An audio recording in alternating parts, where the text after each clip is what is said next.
It started with a dream. Now, the dream is a reality. The best high school football seniors gathered together for one last shining moment. The All-Stars from across the Georgia Coastal Empire take the field against the All-Stars from the South Carolina Lowcountry. The stage is set for high school football. One last shining moment. WSAV and the Savannah Morning News, in support of Ronald McDonald House Charities, present the Blitz Border Bowl. It's not just an exhibition, it is an audition. Welcome to Pooler Stadium for the inaugural Blitz Border Bowl, presented by the Savannah Morning News and WSAV, pitting the top 40 South Carolina Lowcountry high school football seniors against the 40 best the Georgia Coastal Empire has to offer.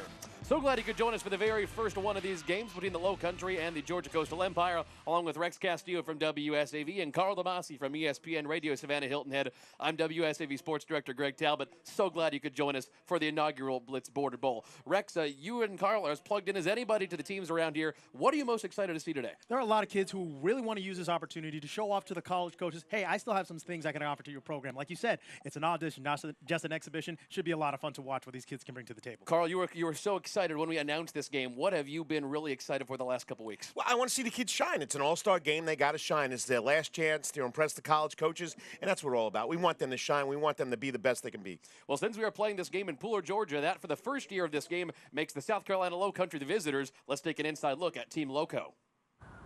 One more time to play under the lights. One more time to game plan. One more game.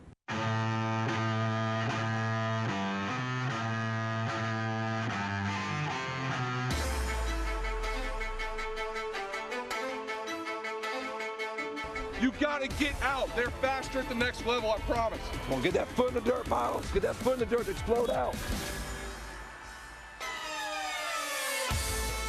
I tell you what's been fun is it's been exciting to spend the time with the kids. Getting to see kids from other schools and see their personalities and everything that they have to offer. It's been almost as much fun for me as that it's been for them, I'm sure. Some players already have scholarship offers. Others, like Reggie Brown, see today as one final showcase. This game means everything to me. It's a chance for me to prove myself to my coaches, to others, to let everybody know what I'm about and what I can do. You know, there's a lot of kids on this field that want to play college football. You know, whether they've gotten the D1 offers or not, you know, they want that chance, and I think this is a great opportunity for them to get that. Everybody should be able to get the opportunity to prove themselves and get a scholarship, and I'm blessed to have 11, so I think everybody should get a chance. It's an opportunity for me to, you know, take advantage of another game for us, you know, show my talent along with my teammates, so it's been a great experience so far. Chris, how high can you jump? I don't know. Jump higher than that. I've seen you. All right, we played against you. Get on up there and get that ball. Yes, sir. Get out, get out, get out, get out. Turn him. Turn him. We teach that this is a brotherhood no matter whose team you're on, where you're at. And if you look back at our jerseys, it all says Lowcountry. So that just shows you we're right here as one team. We're Team Loco, and that's what we go by. And it's great to see all the kids buy in and believe in that and have fun together. We're going to be fun and have a good time while we're at it. You know, talk to some of the guys because they know some of the kids over there as well. It is an exhibition, but this is also an audition. 1, 2, 3, go, go, go. So let's take a look at the first ever roster for Team Lowcountry. It is helmed by Bluffton head coach John Haupt. The main guy you're going to want to watch on offense today is number 6, Kylie Middleton, the stud lightning running back out of Beaufort High School, the Eagles stud. Then taking a look at quarterback, you have to imagine Hunter Eldridge, number 16, is going to be their primary quarterback from Bluffton because John Haupt is coach along with Colin Kaiser. Then on defense, number 25, Tyreek Young. You saw him in the open, the amazing defensive end out of Hilton Head. He has 11 in college offers so far. And then some terrific offensive linemen like Quan Bell out of Bluffton to round out that Lowcountry roster. Fans, the pregame show at the Blitz Border Bowl is brought to you by Cintas, reminding you to always be ready for the workday. Cintas. Like we said at the top of the broadcast, this whole game is in conjunction to support the Ronald McDonald House Charities of Coastal Georgia. So Team Lowcountry and Team Coastal Empire are playing for them, the patients and families need it most. And speaking of Team Coastal Georgia, we're taking a look at them right after the break.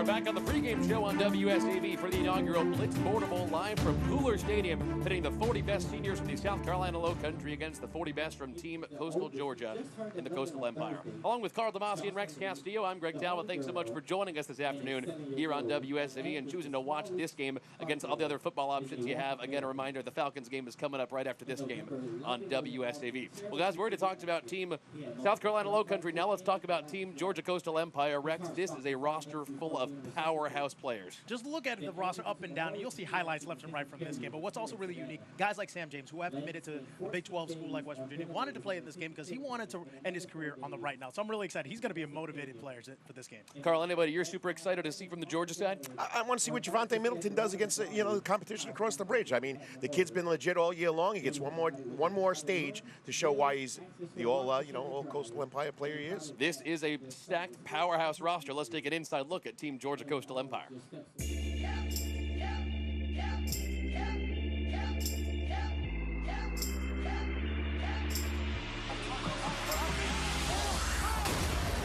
All right, finish this period strong. Finish it strong. This is a big event. This is a big event for Savannah, for the Lowcountry and the coastal area to bring attention to these guys and to allow them another opportunity to go out there and play. And hey, let's boost some intensity. Let's go. For these players, today is one last shot to put on the pads. It's exciting to get to play one more time before you go off to college. Getting to play with the surrounding area. Our season didn't really end it like we wanted to, so it's just the chip on my shoulder to go out and compete. Coming out here with the top talent in the area, the only thing that you're going to do is compete. And to learn from former rivals, now teammates. I saw the people that were playing in it, like all the big guys that have D1 offers and that are like bigger, higher than me in like the rankings. And I thought I had the opportunity to not only get extra film, extra work, but to be able to learn from guys who already have more experience than I do. And yeah, all of us like to play football, so you don't even feel like you're competing because we're all out here doing something that we love.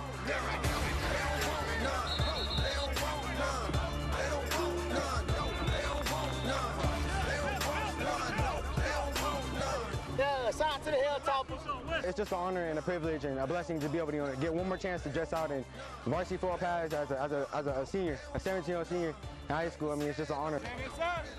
you never know when your last football game is going to be. And the number one goal I told them before we start practice is we want to hoist that trophy on Saturday and everybody be healthy.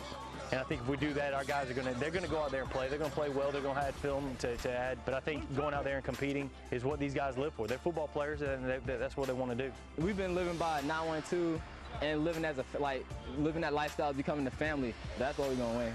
1, 2, 3. That's all. So let's take a look at the roster that does want to 1, 2, 3 beat Team South Carolina. This is Coastal Empire, coached by Richmond Hill's Matt Lizotte. There's their two quarterbacks, number 7 and number 8, Javante Middleton and Jamarius Stevens from Jenkins in Brunswick, two terrific quarterbacks.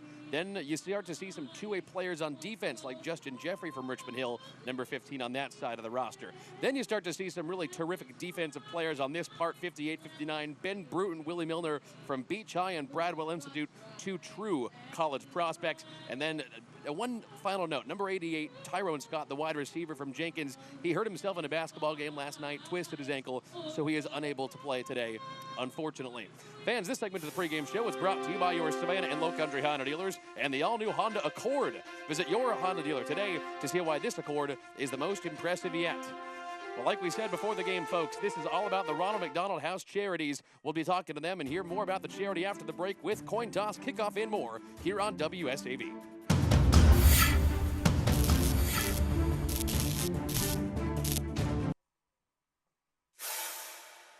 This segment of the Blitz Border Bowl is brought to you by Texas Roadhouse, home of legendary steaks and fall-off-the-bone ribs. They're proud to feed our athletes today at the inaugural Blitz Border Bowl. Well, it is time for Coin Toss and Kickoff today from Pooler Stadium. You see the captains there for Team Coastal Empire, and across the field, the captains for Team South Carolina Lowcountry. A couple each, offense and defense. Head coach of Team Coastal Empire this year is Matt Lizotte out of Richmond Hill, and on the South Carolina side, it is John Haupt from the Bluffton Bobcats. We'll stand aside here for a second for the opening coin toss, and then we'll hear from the Ronald McDonald House Charities, who this game is here to support today.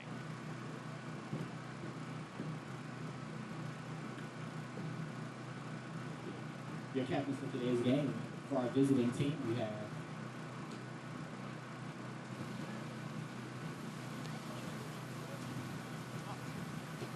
number 19, Chris Orr. Number 32, Zach Long. Number 66, Joseph Coker. Guys, go ahead and shake hands and introduce yourselves. How you doing, Sam? And number 16, Hunter Norwood. Your captain for the Coastal Empire. We have number 2, Cam Fudge. Number 8, Jamarcus Stevens. Number 58, Ben Brewer. Number 72. Hey, just remember on penalties, I have a penalty. If it's something obvious, I'll just say white. I'm taking 15 from red, or red, I'm taking 15 from white. If it's something I have to ask you for a decision, I'll give you both choices. I'll try to give you what I think is your best choice, but what I think is not really important. What your coach thinks is important, and I'm just going to need an answer. If you have any questions, you just say, Mr. Referee, I don't understand my choices. Can you repeat them again? And I will repeat them again for you. Y'all got any questions, guys? I'm going to have a coin toss today. We got honorary. Remember, going to toss the coin, but I'm going to show everybody the coin. This is heads. Yeah.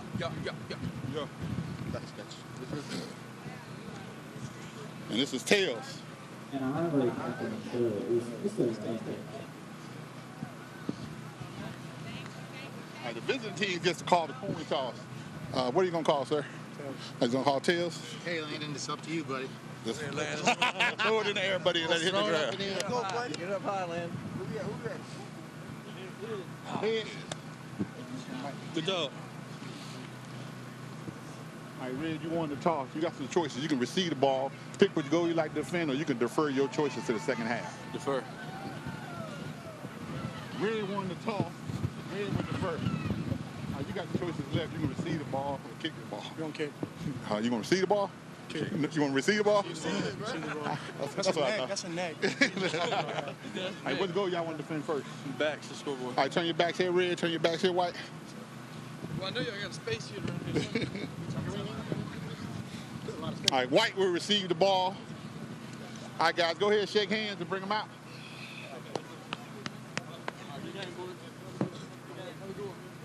And now for more on the Ronald McDonald House charities that today's game is benefiting, we'll send it down to our field reporter, Rex Castillo, who has a little bit more.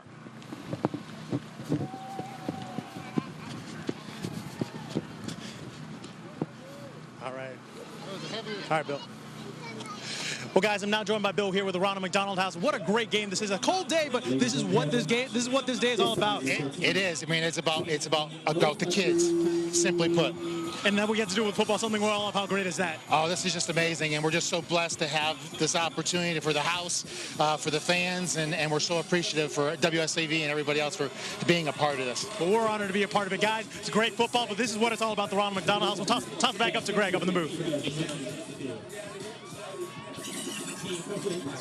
All right, thank you so much, Rex. And as you saw there on the pregame show and the kickoff, we are just ready now to get things underway here on the inaugural Blitz Border Bowl. Team South Carolina Lowcountry chose to receive, and they will get the ball first here against the team of Georgia Coastal Empire defense.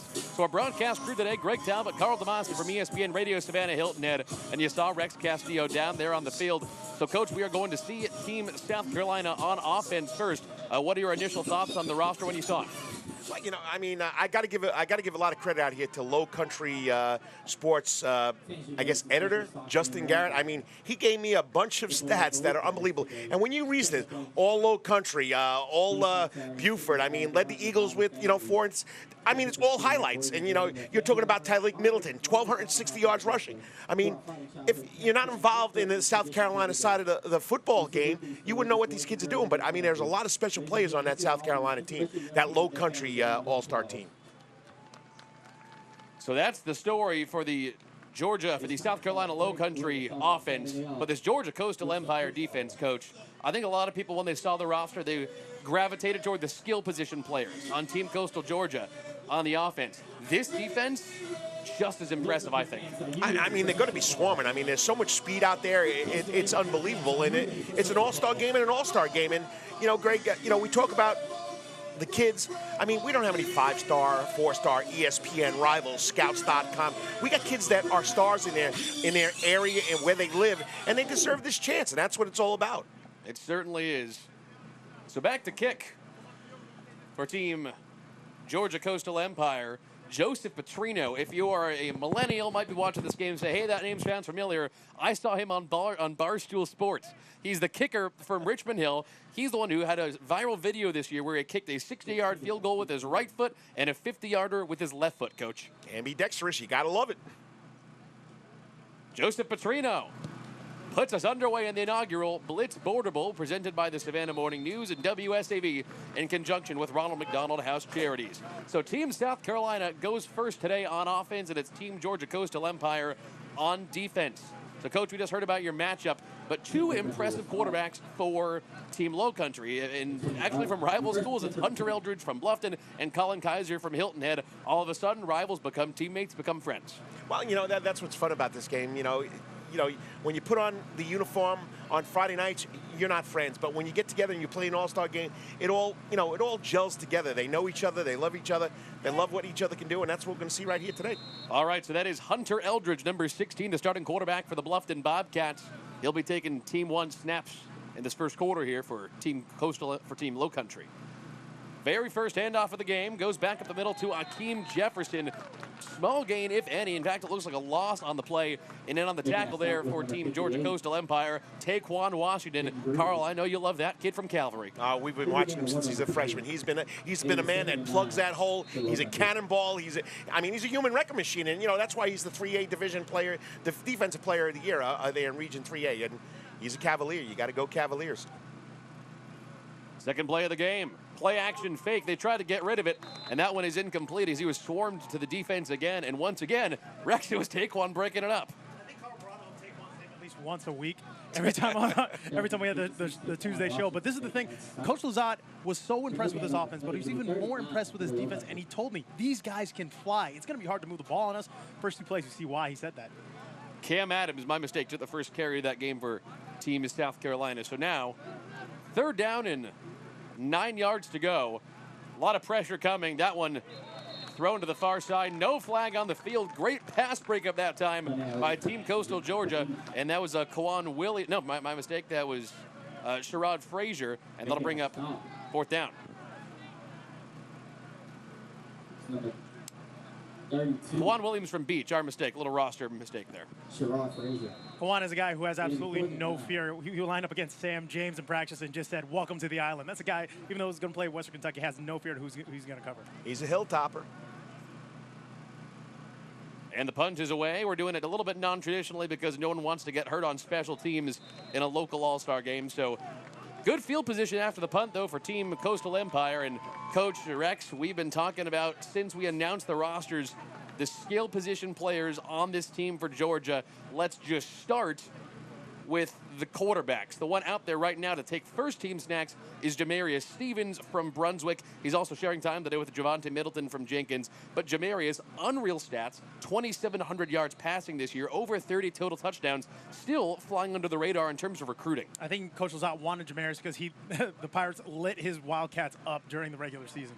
Screenplay to Sam James, that pass incomplete.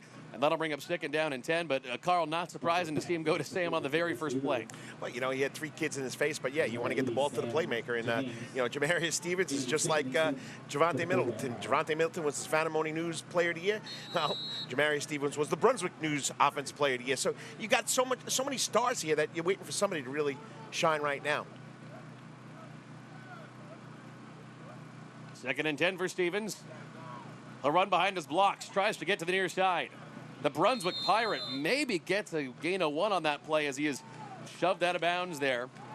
And that'll bring up third down and long. Same thing with Coach Haupt.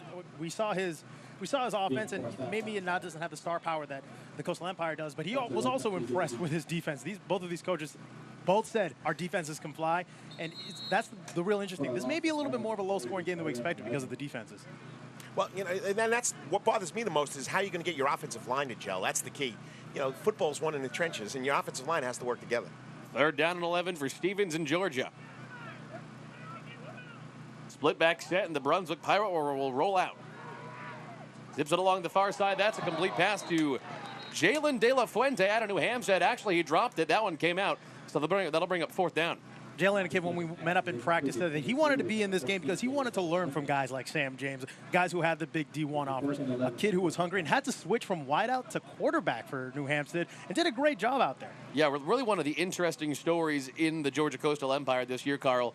And we can't forget who he was replacing, Calvin Turner, who is one of the truly great athletes in all of Eastern Georgia the prior year. He steps in from wide receiver and halfback to quarterback, and not only did he play well, Rex, like you said, Carl, he got him to the playoffs. I mean, he's an athlete that can play a position, and you put your best athlete where you need him, and he can make things happen. And De La Fuente did that. And the punt from Team Coastal Georgia. They'll let that one bounce. Good kick coverage that time. Down to the 1 or 2 yard line.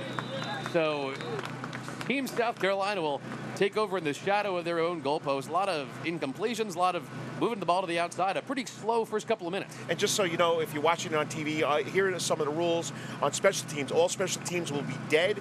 That means after kickoffs, the ball will be placed at the 30-yard line. Punts will be dead where the ball ends up, not where it hits.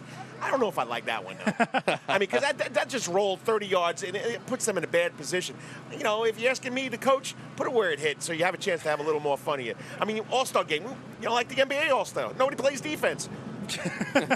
Well, I think also from this All-Star game, you're going to maybe take them half a quarter to gel just because they haven't gotten used to it. It's going to be a while. And like Coach mentioned, who loves talking about those Hogs, they take some time to gel. So we'll see what they can do here later on. So here's Team South Carolina Lowcountry in the shadow of their own goalpost. Hunter Eldridge, the quarterback from Bluffton, still taking snaps. Hands off to Kylie Middleton. He does get out of the end zone back to the 1 or the 2 yard line. And Rex, I know we don't necessarily name Lowcountry MVP around here, but I'll tell you, he might have been the most purely talented, skilled player in the Lowcountry this year. Something's in the water in Beaufort. They just produce running backs. When you lose guys like Cummings and Sherpensky up there, big shoes to fill. But when we talked to Kylie early in the season, he wasn't scared. He said that he learned so much from those two in their senior year. So, and we saw all those lessons come to fruition. Got a gain of about 2 yards, so second down and 8 now for the Lowcountry. And they go back to Middleton. He's just going to try to get out of the end zone, uses his speed, barrels forward to the 2 yard line. He does maybe get back to the line of scrimmage. They're going to say he stayed in bound, so it'll be third down and long. Kylie, I'm sorry, man. You got to deal with that D-line. I don't want to be back there. Just seeing those guys line up and the speed that they have is scary. And that's one of the funny things, Carl, as we talked about at the top of the broadcast. But like we said, so many people gravitated seeing these rosters to the Georgia offense. That defensive line is an absolute monster. I mean, you know, just look at the size of those guys. We don't have sizes, but they're just huge. I mean, they can fill up every gap. 3rd and 10. Eldridge to throw, but a blitz coming and gets rid of it just in time as he launches it downfield. And that one nearly intercepted in and out of the hands of Tomar Smith from Wayne County. That'll bring up 4th down. And just to help Greg on that, there's really no studs or blitzing. And, you know, for us, we think it's blitzing. But as long as they're on the line of scrimmage, they're allowed to come. Right. So if you're the linebacker and you're 3 yards off the line of scrimmage, you're allowed to come. You come. And so it looks like a blitz. But like you said, we're here playing All-Star game. We don't want to get anybody hurt. But, yeah, it looked like a blitz. They were coming. Like a blitz, exactly. But once again, the Hogs weren't blocking. I mean, they got to gel yet. Tomar, you're going to hear something from Ken Cribb on the sideline for dropping that pick. Come on, man. 4th down, and the punt will come from Team Lowcountry. Well, that's going to be good field position for Team Coastal Empire. Inside the 30-yard line is Sam James from Richmond Hill is able to take the kick. So on drive 1, we saw the quarterback from Brunswick High, Jamarius Stevens, take snaps, and it looks like he'll come back out again. We might be operating on a quarter-by-quarter format today in terms of quarterbacks. We're not exactly sure yet. But look who's there on the sideline. That is Mark Clifford, who just resigned as the head coach of Beaufort, the dean of Lowcountry coaches, and no surprise that John Haupt would like him here today as his honorary coach, guys. That's such a huge name. He's been up there for so long, and definitely the end of an era, and a guy who engineered pretty much that running back factory. First handoff of the drive. That one goes up the middle to Tupac Lanier out of Statesboro High School. A guy who is still somehow under-recruited despite, Carl, being one of the best pure athletes in the Coastal Empire. Tupac or Tupac Lanier? Who's been under-recruited? Tupac Lanier. Well done, Coach. Yes, I mean, yeah, he's been... Is Tupac still playing football? Yes. I remember. Go ahead, we'll give it right back to you because we're going to the play. 2nd and 8. And goes in motion. And Stevens pitches right up the middle. That play not going anywhere. It'll be 3rd down. But Coach, back to you. Tupac Lanier, talk about a guy who's just a pure athlete. I mean, we just watched him grow as a freshman. As soon as you saw that name on the highlights on, the WSA Blitz or wherever it was on TV, man, who is this guy? And then you just watch. He's just got pure talent, speed. And it's tough as a coach to teach somebody to see the alleys, the gaps, or the lanes. They're down in 6.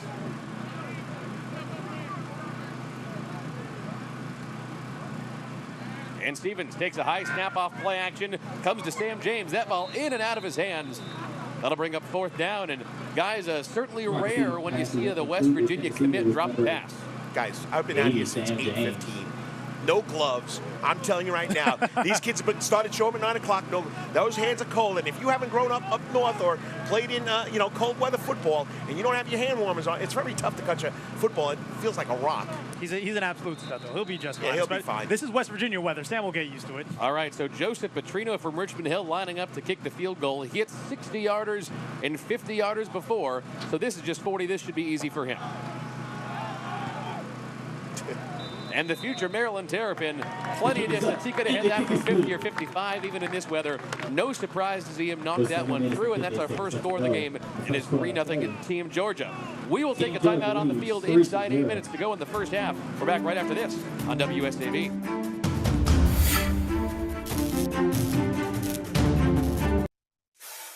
This segment of the Blitz Border Bowl on WSAV is brought to you by Optum Orthopedics. Experience the Optum difference with Optum Orthopedics. Well, some special teams begins the scoring today on the Blitz Border Bowl on WSAV. A 40-yarder from Richmond Hill's Joseph Petrino.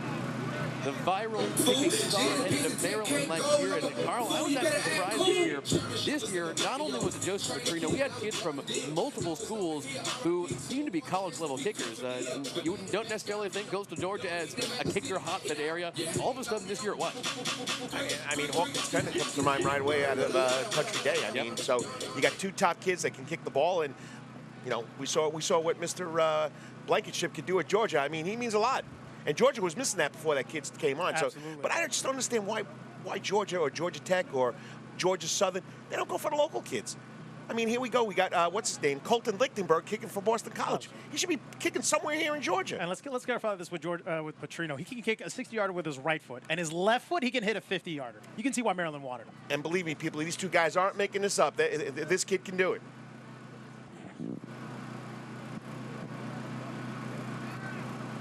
So Petrino gets to kick it away once again here for Team Georgia Coastal Empire, and we'll see the South Carolina Lowcountry offense once again. High kick down inside the 5-yard line. And once again, like Carl said, just to reiterate the rules on special teams, ball is dead. So again, great field position. Well, not great field position for Team South Carolina Lowcountry.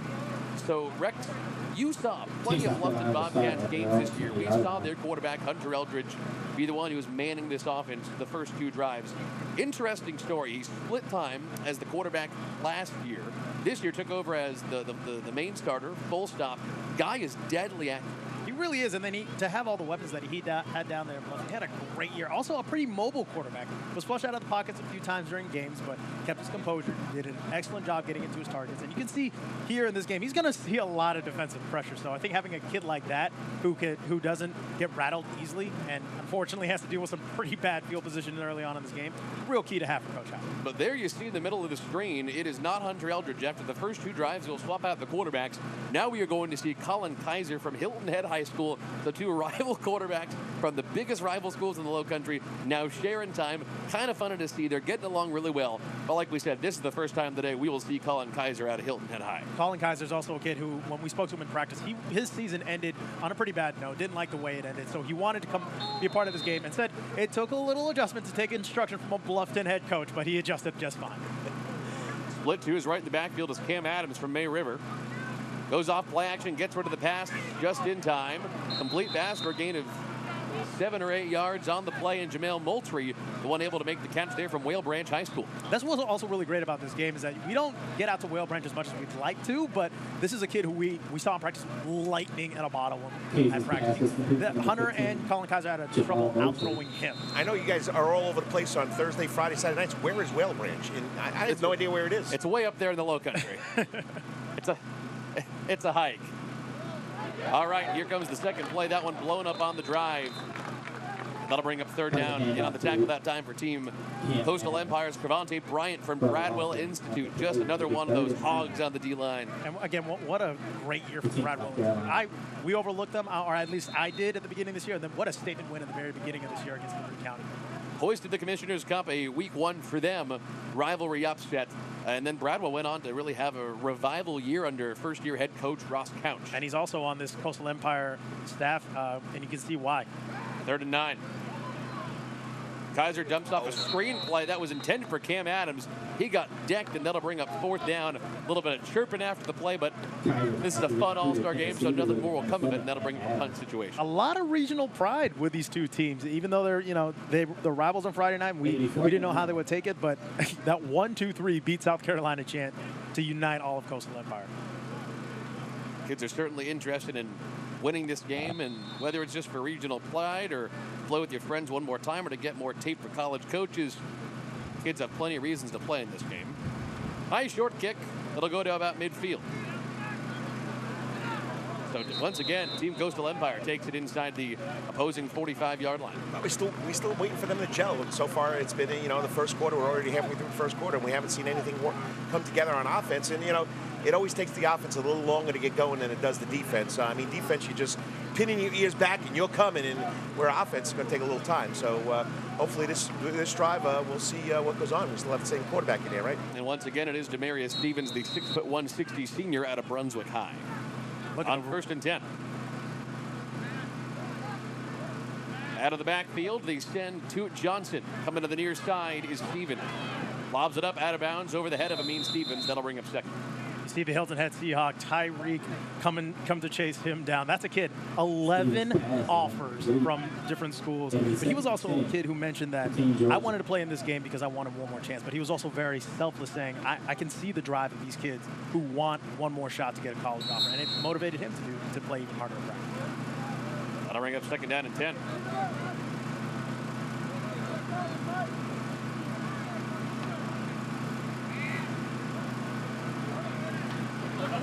Marion gives off to Duke Johnson from Effingham County.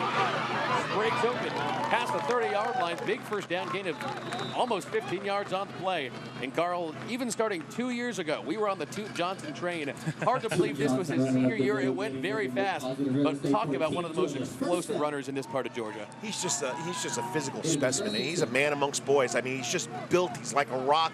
You just saw that 2 guys hit him and they bounced off of him. So I mean, the kid's got the physical attributes to be at the next level, and hopefully he will be. Offers to Eastern Carolina, Central Michigan, Kansas, the Citadel, Savannah State, Mercer, and a couple more too. On 1st and 10, Johnson in motion. Stevens looking to pass. Under pressure, tries to get back to the line of scrimmage. Actually turns it into a gain of almost 10 yards. And you can see why, in addition to passing for almost 20 touchdowns this year, Rexy also rushed for double-digit touchdowns. How happy is Matt Lazat not to coach against that for this Saturday? What a great idea to have great composure and find the open lanes, making a couple of Coastal Lowcountry defenders run into each other. That's what you want. You want a dual-threat quarterback that can make something happen out of nothing. Unfortunately for this Lowcountry defense, they won't have any breaks when Javante Middleton comes into this game too. 2nd and 2. Stevens in motion, and they give off the screenplay. That's DeMario Gant, another Effingham County Rebel. That one blown up in the backfield. It will not be a first down. That'll bring it 3rd. DeMario Gant has all the athleticism in the world, but he is a little undersized, and you mentioned that's probably why he doesn't get a lot of offers just yet, because maybe some college recruiters want him to be 2 inches taller or 10 pounds heavier.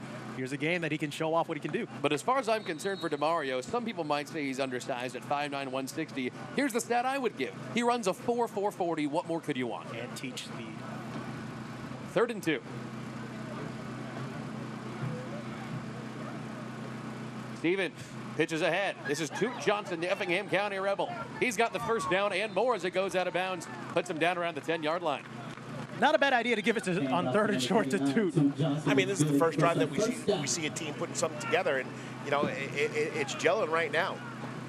And we see to get this offense going, go to the ground, get your running back going, get the defense thinking about the running attack, and then you can go up top. And checking into the flank of the left quarterback, Demarius Stevens, that is Maurice Smith, the senior running back out of Richmond Hill High School. Of course, his coach, Matt Lazat, is the head coach of the team this year. Stevens on first down, rolls left. Goes far sideline. That pass incomplete. He was thrown toward the back of the end zone. That one incomplete. Tyreek is a kid who was just lightning in a model off the defensive line. I thought when I was trying to record him at practice, I thought I was going to miss him a couple of times, and you see him come off the edge there and just cause headaches for Jamarius. The intended receiver there, DJ Whitfield out of Brunswick, his high school teammate, guys. You can just see the way the kid's built. I mean, he's a Division I athlete right there.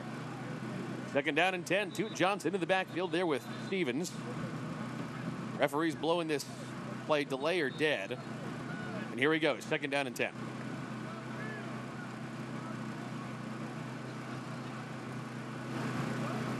Stevens off to Maury Smith out of Richmond Hill. Trying to follow his block.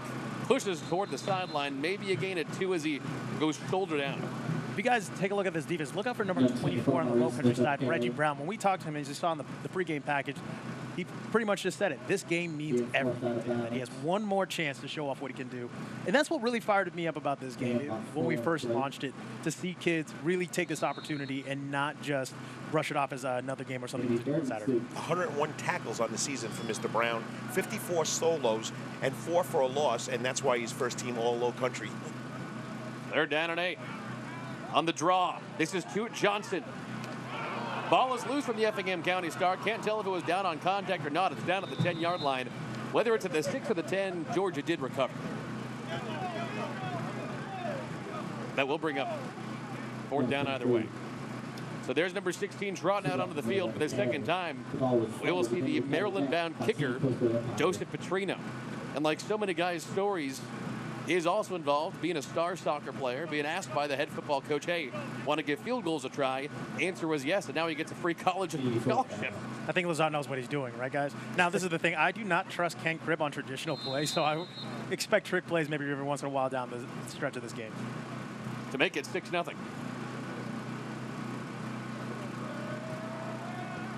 Petrino, unsurprisingly, puts it through in a 6-0 lead here for Team Coastal Georgia. If you're familiar here with the Fuller Rec complex, there's the concession stand that has the roof on top of it. Petrino kicks the field goal, and it lands pretty much dead center in the middle of the roof, right behind the field goal right there.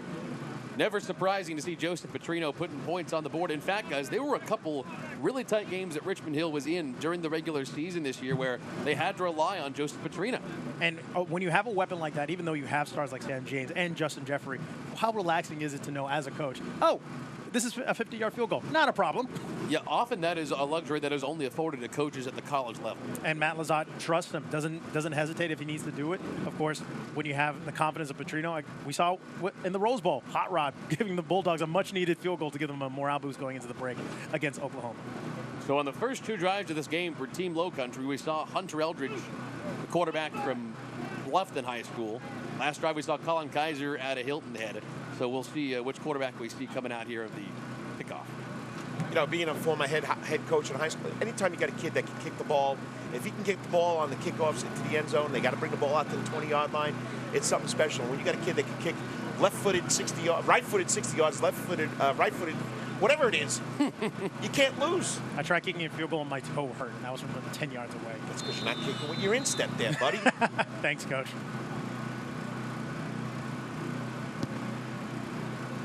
And the kick is away. That one out of the end zone. 20-yard line is where Team South Carolina will take over on their next drive. Well, by the rules, it should be placed at the 30, so let's see if they move it up to the 30. And you're right, Carl. Out they march it, and we'll see South Carolina Lowcountry take over here for their 3rd drive of the game. And their coach is a guy I know pretty well. That's head coach of Islands High School, where you coach and still coach basketball. Used to coach football. That's Rob Zoller. Yeah, he's a pretty intense guy, and the kids love him over at Islands High School. He's got the program on a roll. They've won 3 games back-to-back season, which is pretty good. I mean, he's doing a good job. When we were at practice, I asked Coach Zoller, so what's it like being a coordinator again? He just looked at me. He's like, it's really weird, but fun. Well, you know, as a head coach, you're really a CEO. I mean, some coaches don't call the offense or defense. There's Colin Kaiser for his 2nd drive of the game, the quarterback out of Hilton Head High School. He's got a gun. He can also move a little bit. On first down, give out of the backfield, sweeping it along the outside. No gain on the play. It is blown up, and a good, patient defensive stand there by Team Coastal Georgia. Ben Bruton out of Beach in the yellow blue striped helmet, followed along by Taquan Washington out of Calvary. I mean, just two guys that came down the line pretty quick there, Greg. Well, Carl, the first time that I remember hearing the name Taquan Washington was early this year. You were on with us on the Tuesday Blitz Countdown high school football talk show that we do on Tuesdays at 6:30 on WSAV CW. You showed me a stat. There was a game he had 15 tackles on the D-line for Calvary. He's just a man amongst boys. Look at it. I mean, he's pushing the defense, the offensive lineman back 10 yards. Kaiser comes near side, complete pass to Miles Murdaugh, a 5'10", 175-pound running back out of Wade Hampton. That'll be a first down. Right there, good pass, right on the spot. Kaiser on the season was 153 for 248. That he completed 63% of his passes for over 2,000 yards. 23 TDs, 9 interceptions. That's not a bad ratio. Well, especially considering on a Hilton Head team that had 2 or 3 really excellent running backs. Well, every football coach wants to be at least 50-50, and you got to have a kid that can throw the ball too. On 1st and 10. Kaiser flushed out. We said he can move. Let's see if he can. Not quite fast enough. And he'll be brought down for a loss of 1 or 2 yards on the play, and a whole scrum of players in there to make the tackle. A couple from Beach, a couple coach from South Effingham. Yeah, McKinley Newbill right there. All-region selection, had 92 tackles on the season, 20 for a loss. 10 sacks for a team that only won 1 game, right? That's right. I know if I was playing against Newbill, he was on the right, I'm going left. But let me tell you about that South Effingham team, Coach. That is a traditionally very strong team. They've been down the last 2 years. You cannot imagine they're going to stay down much longer. No, they just couldn't put anything together offensively. They were very good defensively, and, you know, Coach Revel will do a good job up there. Donnie's a good guy. He cares about those kids. He's been there for a while. 2nd and 10. Kaiser hands off to Kylie Middleton, the stud out of Beaufort High School. Tried to find a cut, but the defense able to close that gap as quickly as he saw it, Carl. I mean, like you said, the defense is swarming over there with the red shirts, and that's what you were going to be impressed with. So that's what you told me we should be impressed with, the speed on that defense side of the ball. They're flying to the ball. They're getting all those hats on the ball. Timeout on the field. And we will keep it here. And let's take a second now to, Coach, talk about the guy there on the right side of the screen, Matt Lizotte from Richmond Hill. The reason the Savannah Morning News and WSAV chose him to lead Georgia Coastal Empire in the first year of the Blitz Border Bowl is not only because he's a player's coach. Kids love playing for him. Not only because Richmond Hill's got a bunch of college-bound kids, but more importantly, actually, he used to coach up in Augusta, where the Border Bowl is. That was the game that we wanted to kind of try to rival, try to put on an even better event than the one up in Augusta. And considering he just knew all about that part of the state and everything they do up there, he said, hey, I think we can do it even better down here, and I want to coach this game. You know, dumb kid. I mean, it's the coach of the kid. You know, dumb kid. I mean, why recreate the world? Find someone that's done this before, and it's going to be a big event. And I mean, I'm telling you right now, he's the right man to go to. Interviewed him early on ESPN Radio Savannah Hilton Head. I mean, the passion to do this is unbelievable, because, you know, you're in the middle of March. Football's been over since November. Why would you want to do this again? Because you love the game and you know what you need to do. And a nice crowd on hand today as well for the very first Blitz Border Bowl. So glad you were able to either come on out or join us on WSAV. I understand if you just want to watch this game and the Falcons game back-to-back. A lot of football today on WSAV. 3rd and 6. Colin Kaiser comes near side, dumps it off to Akeem Jefferson out of Bluffton High School. He jumps up past the 45, but he's still going to be short, and that'll bring up 4th down. I don't know. Is there a rule on 4th down? Do you have to go for it, or do you have to punt it? Not as far as I know. I mean, what do you got to lose? I mean, what are you going to give up, a Trino field goal? Fair enough. And another timeout down on the field. But, Coach, let's talk once again about Matt Lizotte. I know we talked about him a lot this year on the Tuesday Blitz Countdown because of just how darn talented his Richmond Hill team was. Multiple seniors on this Coastal Georgia roster. But what makes him such a player's coach that kids just love to play for? Because it isn't every coach that gets out of his players what he's able to get out of his players. He's got passion, and you know, he's got passion for the game. He's got passion for the kids. Like, you know, he says his motto is, you know, we want to serve the community. We want to serve the kids, and that's what he does. And the kids feed off that, because when they feel like coach caring for everybody, not just the school and the kids, but the community, you know what? You gravitate to a guy like that, and that's something, his persona. There's something about his persona that makes these kids want to play for him and be part of that program. Really charismatic guy, a coach that's had a lot of success this year. But one thing that really inspired a lot of us at WSAV when we saw what he was doing on social media this year, his whole pitch was build the Hill. Everything his players do, he wants to enhance the Richmond Hill football program and image. Well, it's not just the football team, but go ahead, you take it away right here. You are the play-by-play man. 4th and 3. Thank you, Carl. Kaiser looks to throw on 4th down. Very dangerous. That one's going to be intercepted. And Coastal Georgia able to pick that one off. And Kawan Williams from Beach yanks it away. Well, Kalen Scott, number 3 right there. Kalen Scott, my mistake. No, you got the right interception. No, Kalen Scott's the one that was on the coverage that, he was on the defender, and he was right there, and the ball hit a defender's helmet and went right to him. Here's the replay right here, watch. Kaiser steps back.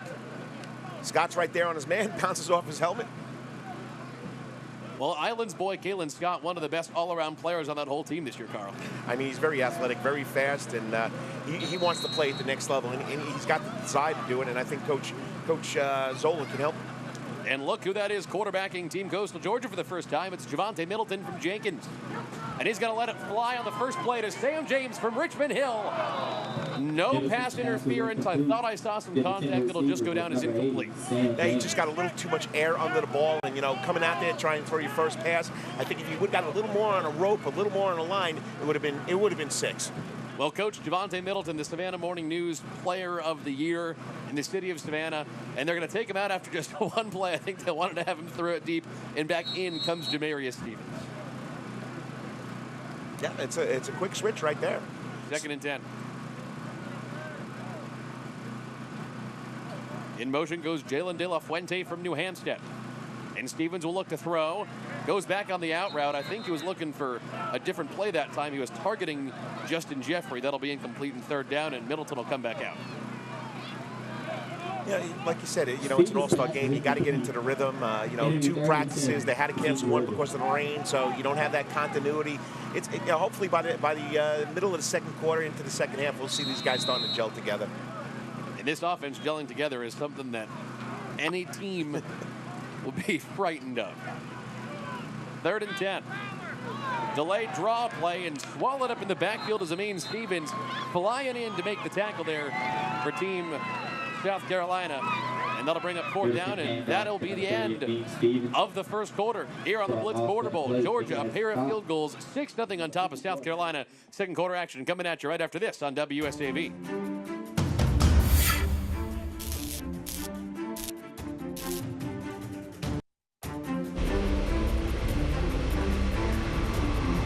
Guys, welcome back to the Blitz Border Bowl. I'm Rex Castillo, now joined by Steve Thomas, a managing partner at Texas Roadhouse, who was one of the great sponsors of this event. Steve, you actually came and found us to be part of this bowl. Why was that important to you?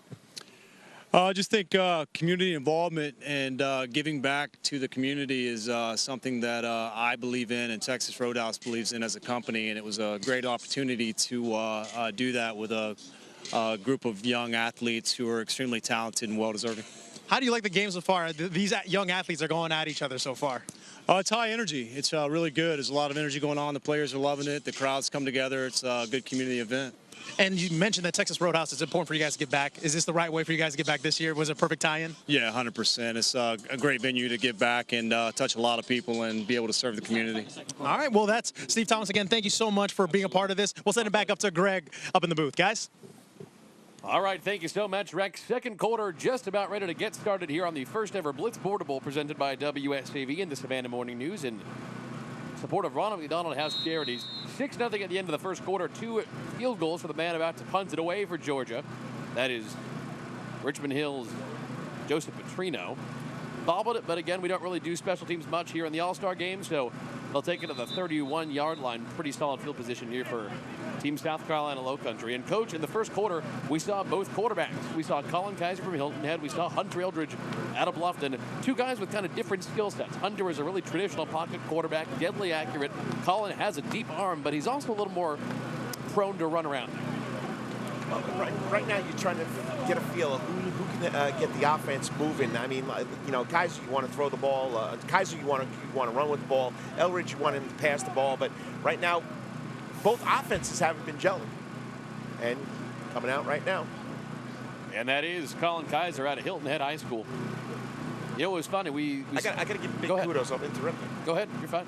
Uniforms look sharp. They do look good, don't they? Yes, they do. Specialty Sports in Savannah, the ones presenting those to us this year. Got to love our partnership with Specialty Sports and everything they do. not only the game uniforms, the practice unis look pretty good too. Everything looked great. Really do.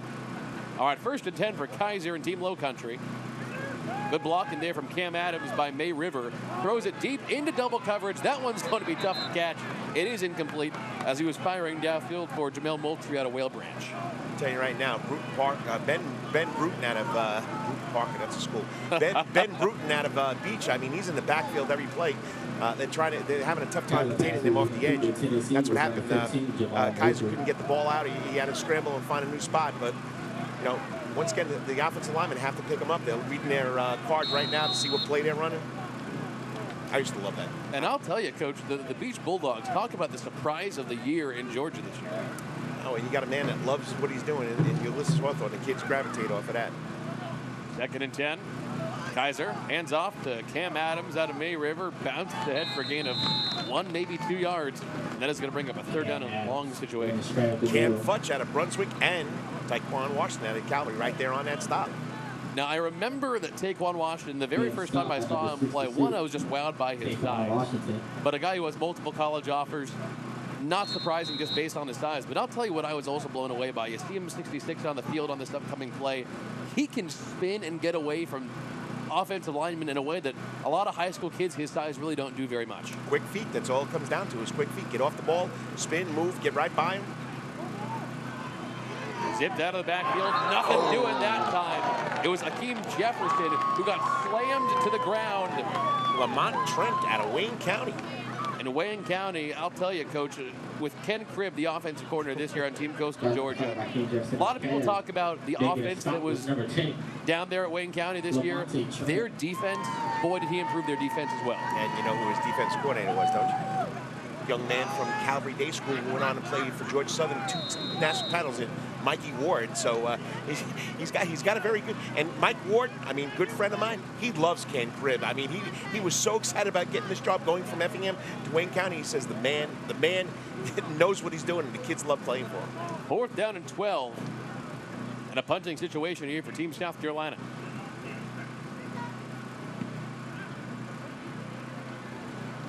Back on their own 35-yard line, takes South Carolina bounce, and the 30-yard line is where Team Coastal Georgia will take it. Well, Coach, we didn't see a whole lot of Javante Middleton. He came out for a couple plays of the last drive for Team Georgia. Now let's take a second to talk, unless they send out Jamarius Stevens. Either way, let's talk about Javante Middleton a little bit. What makes this kid, he is out there to play quarterback, so that's good. Let's talk about Javante here. Savannah Morning News, Savannah Area High School Football Player of the Year, over 2,000 yards passing this year. What makes him special as a player? He's just a determined young man, organized, time management, studies what he needs to know.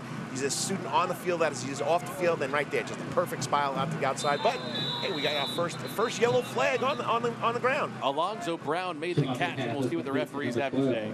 Alonzo Brown, but there's a flag on the play. Holding on the offense, that'll move him back. But Coach, you actually did a little radio with Javante this year. You had him on your show on ESPN Radio a couple times. Obviously, you knew him pretty well beforehand. What'd you learn about Javante just doing some sports radio with him? Because that's not an opportunity a lot of high schoolers get. He's just so passionate on whatever he wants to be a sportscaster. He wants to be a journalist. He loves sports management. And you know what? He knows what he's talking about. And you know, when you get a high school kid that knows what he's talking about, it makes it a lot easier on you.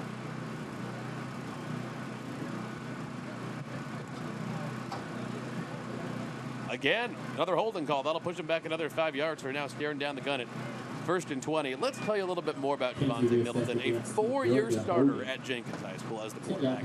Led them to back-to-back region titles. And Carl, at least in my book, and you've been around here longer, so you'll be able to tell me, one of the best quarterbacks in school history? Jenkins High School, yeah, definitely. He's been definitely one of the stars there, and he knows what he's doing. Tough read right there. Didn't give the ball. I mean, he's just been a proven winner. I mean, Tim Adams noticed him as a freshman that the kid had leadership qualities, and he got a lot of playing time as a freshman. He stepped in as a sophomore, got the starting role. I mean, he's just as grown with the position. And you talk to Jason Cameron, who not last year but the year before was the offense coordinator. You know, the kid is a student of the game. He'll sit there, watch film. He'll go the extra to make the team better, besides make himself better. He's got a job at WSAV Sports whenever he graduates college. I'll tell you that much. 2nd and 20. To Johnson out of the backfield. Big screenplay coming. Once again, the second time they've run that screenplay. Looking for Sam James out of Richmond Hill, and once again, it's incomplete. It'll bring up 3rd down and 20. Wide receiver screen underneath.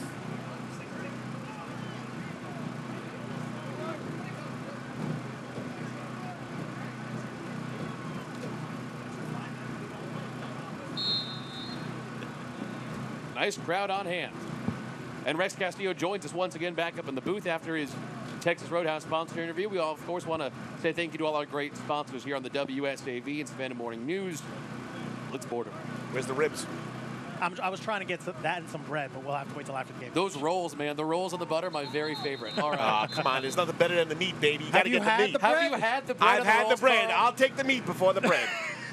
And you're talking to an Italian that likes his bread. Another flag down on the field. 3rd time this drive. What do we got now? It's against the defense on this. Offsides. That one is against Team Lowcountry. That'll give them a little more rope in terms of this upcoming play call here for Georgia, but I don't think they're going to change the play call. Middleton looks like he's still just You know, another award that we haven't mentioned was the Michael Finicaro Award that Middleton won. That's voted on by all the coaches and the athletic directors. So that's pretty special, and it's just for Chatham County. So that's a very special award. It's a traditional award that, you know, that makes, you know, the football player in Savannah know that he's the best in the area. 3rd and 14, Middleton going deep. That one intercepted by Team Lowcountry. Big hit after the play. They were able to hold on to it. And it's Kristen James out of Bluffton High School pulling it down. And Alonzo Brown laid some wood on that one. Yeah, he did. Again, with Javante, it's one of those things. He's a purely hard worker. As you mentioned earlier, Coach, he's extremely passionate. Passionate is a one way to describe this game right now. Defense is secondary, making plays on both sides. Take a look at this one more time. Little pressure there against Middleton, but into coverage, and there was a safety there ready to make the play. Boom. Alonzo Brown, the receiver, the intended receiver out of Brunswick, did the smart thing. He knows that the ball's not there. Try to knock it away. Lowcountry definitely bringing the fight. Sure, it may look like a one-sided fight when we initially look at the rosters, but that's why they play the games. All right, Colin Kaiser still out there to quarterback the Lowcountry team here on 1st down as he looks downfield.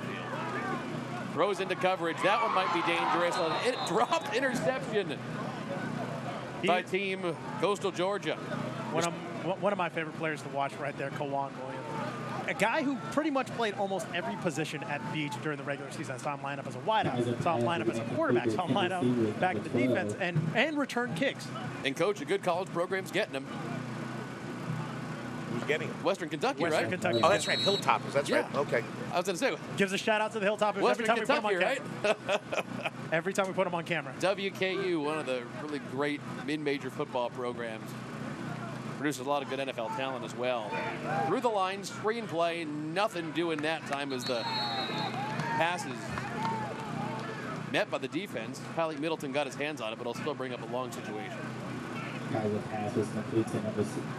We got Alvin Roberts out of Liberty County down. There's the defense. Tremel, Waltower, Roberts. I mean, that was a defense. AKA the Justice League, as they call themselves in the preseason. We will take a timeout with him on the field here on the Blitz Border Bowl. We are on the inside, 9 minutes on the clock until halftime. 6-0, Team Coastal Georgia.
This segment of the Blitz Border Bowl on WSAV is brought to you by Cintas, reminding you to always be ready for the workday.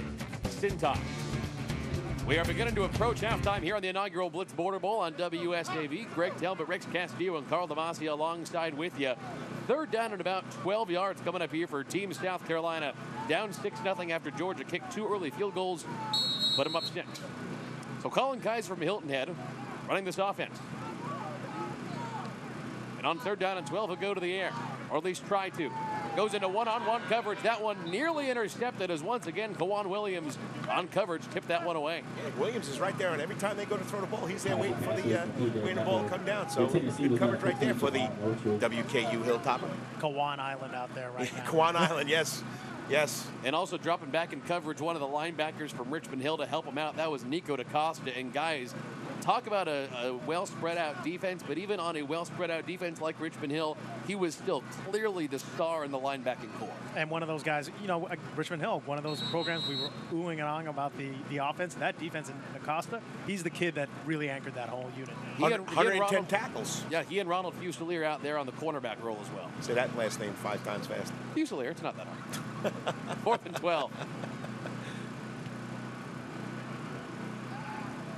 Back just past the 20-yard line is where Team Coastal Georgia will take over. All right, so we've sung the praise of both quarterbacks, Devontae Middleton, Jamarius Stevens. We talked about Toot Johnson already. Guys, a guy that's trotting out there at running back is a guy that I still can't believe, after all the accolades he's received, is not being recruited heavily. Amin Stevens from Jenkins High School. Coach, what was your nickname for him? Tree the stump, tree right? stump. There you go. How do you tackle a tree stump? But he's only touched the ball once today. So, but yeah, I can't believe he's not being heavily recruited. That's him on the left side of the screen. And Jamarius Stevens back to quarterback out of Brunswick High. As consistent a player an offense can ask for. And here is Amin Stevens. Called that one, I guess. And there's the tree stump. Carl takes a couple of guys to bring him down. He's a bowling ball on a gain of 8 yards. You know, you teach your kids to wrap, and you want them to wrap from the waist down. You can't get your arms around his thighs, so you better wrap those ankles or he ain't going down. But look, I mean, just brute force, boom. I mean, you gotta love it. On our highlight show, Amin forced us to put him on TV almost every week. The Region 3A Player of the Year from the Savannah Morning News. I honestly have to say that a lot of Tyrone's success has to come from Amin's consistency, because you have to worry about that running game, which means at times you have to sacrifice what you can to stop him, and that leaves Tyrone wide open sometimes. That passing rollout play action game is all predicated on Amin Stevens' success as a running back. We got a legal procedure, early start. But to any recruiting members who are watching False this game, start, number 74 red, 5-yard penalty, remains 2nd down. Go ahead, Rex. Sorry about that. So to anyone who may have any interest or have any recruiting ties, and you see number 30 doing work out here, go back to WSAV. Check out all the highlights that we have on him. 1,905 yards, 1,905 yards. Every time he touched the ball, he averaged 9.4 yards a carry. How can you not look at this kid? 26 touchdowns, and nobody could tackle him. College coaches, do you want a guaranteed first down? Hand it to Amin. In a lot of college recruiters' eyes, apparently undersized, but sure, he's 5'9". He's also 220 and impossible to tackle. You sure it's 220? Second Here he eight. goes again. That's what it's listed at. Here comes the bowling ball. Takes 3 guys once again to bring him down, and that brings up 3rd down. Absolute consistency from Amin. We've been so impressed with this young man, and criminally under-recruited. Now I'm trying to think. Was his number? What's 56? He's got his number. The 11. 11. That's Tyreek Young. Tyreek Young. But what he did when he slid down, he took his ankles out, and that's why Stevens went down. So, I mean, great tackling right there by Mr. Tyreek Young. Tyreek Young. You can see he's got 11 offers, the Hilton Head defensive end. And talk about a stacked position in this Blitz Border Bowl All-Star game. Man, the defensive end spot is just bubbling over with talent. Could you imagine if we allowed blitzes in this game? Ball is down on the field. Stevens lost it. South Carolina recovers inside the 10-yard line. There you go. There's his break. Everybody thought that this was going to be Coastal Empire blowout. I'm telling you right now, talking to people all week long, there's no big names on the Lowcountry team. I'm telling you right now, I'm pretty impressed with this Loco team. Justin Garrett from Lowcountry Sports, that website, I mean, he says they're pretty impressive. They're quick, they're fast. He says, don't expect them to get blown out, and we're seeing this right now. I think we underestimated Coach Haupt, who was the DC for Ken Cribb for so long down there in Bluffton. He knows the defense. He knows that area. And, again, a guy who is really happy not to have to game plan against that young man, Tyreek Young. Tyreek Young, 11 college offers, still is not made his official decision yet, but I'm sure we will have a camera up there on February 7th for him on National Signing Day. Go Bulls. I hope he goes with the Bulls, South Florida. Hard to pass the plane for Charlie Strong. again, it was also a guy who, when I asked Tyreek, when you see a guy like Reggie Brown go out and practice, how much motivation does that give you to practice even harder? He said it's all the fuel he needed. That's all you need. New quarterback in, but the ball is loose. It's Daryl Nelson, recovers his own fumble, the quarterback. A 5'10", 180 player out of Ridgeland High School. And that'll put him back towards their own 20-yard line after the shotgun fumble. After all these great defensive line plays, it would not be fair for both quarterbacks if we allowed blitzing in this game. No. Cavante Bryant out of Bradwell, Taquan Washington out of Calvary, Ben Bruton out of Beach. I mean, who we leaving out on this far side? But there's also Hunter Hall, the guy with the Penn State linebacker pads, a kid who loves to hit. Cam Adams out of May River takes the carry, and he is driven into the ground. And you just mentioned Hunter Hall, number 54 there out of Glen Academy, as well as number 60 coming out there. That's McKinley Newbill from South Effingham. I left him out, and we talked about him earlier on. But yeah, Hunter Hall. I mean, the kid is the all. He's just a mean linebacker. Brunswick News Defensive Player of the Year. I mean, so. What I love about this game, too, you give a kid like Newbill a chance to shine a little bit more, because South Effingham, a real tough year, probably not his own fault, but he definitely deserved a spot on this roster. 3rd and 14. Plenty of time. Throws near side. No flag. Now we got a flag now. Oh, now we do have a flag at the last second, flying in from the secondary. Personal foul. Roughing the passer. Number 58 red. Imagine being on this. Half the distance to the goal line. Automatic first down. I guess we're going to look at the replay here. I'm not sure I saw that. Flag on the play, penalty assessed I against guess we will see if Daryl Nelson got hit after the play. Personal foul. Here we That's go. a 15-yard penalty. Here's Nelson from Bridgeland. Well, actually, I saw a helmet flying in there, so maybe. Out late. Yeah, it was a late hit. Yeah. Everybody on the defensive line wants it back. And Colin Kaiser from Hilton Head checks back in for this play. And just talking about, Hunter Hall, just to let you know, Rex, it's a tradition at Glen Academy. That middle linebacker wears that style, that neck brace on his uniform all the time. So it's tradition down there for the Red Terrors. That's the last guy I want to run into and have the ball. First down and goal for Kaiser and Team Lowcountry. Adams swallowed up in the backfield, and the defense there led by Ben Bruton out of Beach to wrap him up at the line of scrimmage. We talk about Kwan Williams a lot with that Beach team, but Ben Bruton is an absolute nightmare for coaches to game plan against. A huge kid with a lot like Tyreek Young, has great size, great speed, and just gets after the ball.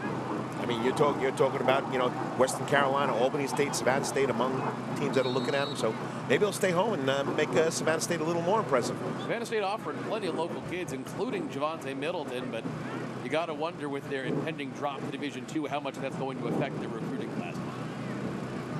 2nd and goal. Kaiser keeps it himself. Back to the line of scrimmage, nothing doing. That'll bring up 3rd and goal. But to go back to Savannah State, at least they're recruiting our kids. Yeah. It's Savannah State, it's Savannah, Georgia, it's the Coastal Empire, it's the Lowcountry. We got kids here that can play football. And, if you do drop down to D2, there's got to be some kids that can help you out later on. I mean, it's kind of, I guess, dejecting that you're like, you came there, it was a Division I program, and now you go down to Division II. But there's so many kids in this area that can play. Give them a chance, give them a shot. If they're giving you a shot, why not? I mean, absolutely. And again, kudos to the Savannah State recruiting team, because you actually are recognizing a lot of talent. Selfishly, because we work in this area, I would like to see them play a little bit locally. Too. 3rd down and goal. Kaiser from Hilton Head, quarterback in the offense. One tight end to the near side. On play action, tried to keep it going. He is dragged down all the way to the 25-yard line by 3 or 4 kids from Team Georgia, and that'll bring up 4th down. Lamonte Trent from Wayne County and Ben Bruton from Beach leading the charge. I mean, I know the defensive linemen already for the red team by their name. I don't even have to look at their numbers.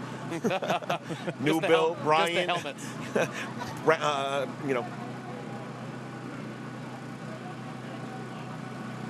For Colin Kaiser. It's not your own fault, kid. It's just a talented group you're going up against. And for the first time, a field goal attempt here from Evan Berkner from Hilton Head Christian. Low line drive. Up and through, gotta love it. And Lowcountry's on the board. Hey, you'll take it. Hit the crossbar, bounced over. And you know what he's telling all his teammates? Yeah, man, I meant to do that. What are you talking about? I meant to do that. Do you guys think it called bank? Called it. Now, sometimes, guys, it's better to be lucky than good. Hey, well, as long as you look confident walking off the field, it's all all good. matters. And certainly no easy feat There it in the is. weather we had. Carl, you were doing your ESPN radio show out here at, you got set up at 8 in the morning. It's cold now. It must have been freezing at 8. Did you defrost yet, Coach? It was 35 degrees with a wind chill of 26. Woof.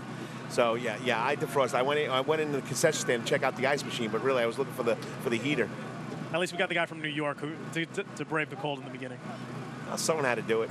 He's more used to it. I mean, it was a lot of fun on ESPN Radio Savannah Hillman talking to, Coach Houpt, which I would have never met before. And now that we are over there, we're being heard in Hilton Head. That's a great interview. I mean, the guy was passionate. He loves the sport. Did you know that he was also voted Teacher of the Year a couple of years ago? That's pretty impressive. High school, yeah. A physical education teacher doesn't get that much. Kids love playing for him. A passionate guy. And just thank you so much to Coach Lazat and to Coach Houpt for stepping up and being the trailblazers for this game. And a lot of the success has been with their hard work. A lot goes into it. Just talk about the coaching staff. When you look down at some of the coaching staffs here, especially, we'll take Coastal Empire, for example. You see Mark Stroud. You see a bunch of these guys who are head coaches. It's kind of surreal. It's like almost an all-star coaching lineup as well. Well, guys, not to bring this broadcast down too much, but I do feel compelled to let the folks at home receive some breaking news that we just received. The greatest college football broadcaster in history, Keith Jackson, passed away last night. We're just receiving this news now. Every sports broadcaster who ever watched college football growing up for decades on end, all their goal was, I guess including myself, was to live up to the standard that Keith Jackson set. The granddaddy of them all, the greatest college football broadcaster in history, and we wish he and his family and football fans here in the South the best, because across the country, across football, he was beloved, and he set the standard for this college football broadcast. Not just the standard, the gold standard, what we all, a lot of people hope to achieve, and very few reach. So definitely thoughts and prayers out there. 1st and 10. Jamarius Stevens on the keeper option. Big first down, nearly 15 yards on the play, and almost broke that for more. Great athleticism, but great vision also. You see a lot of chaos right there, especially with a guy like Tyreek coming after you. Check out the play. Find some great holes, great last-minute carry on that one, and get something moving for the Coastal Empire. And a first down here for Georgia. Wasn't it Keith Jackson also called that great Texas USC championship game? Yes. Called every Rose Bowl. There you go. Granddaddy of them all.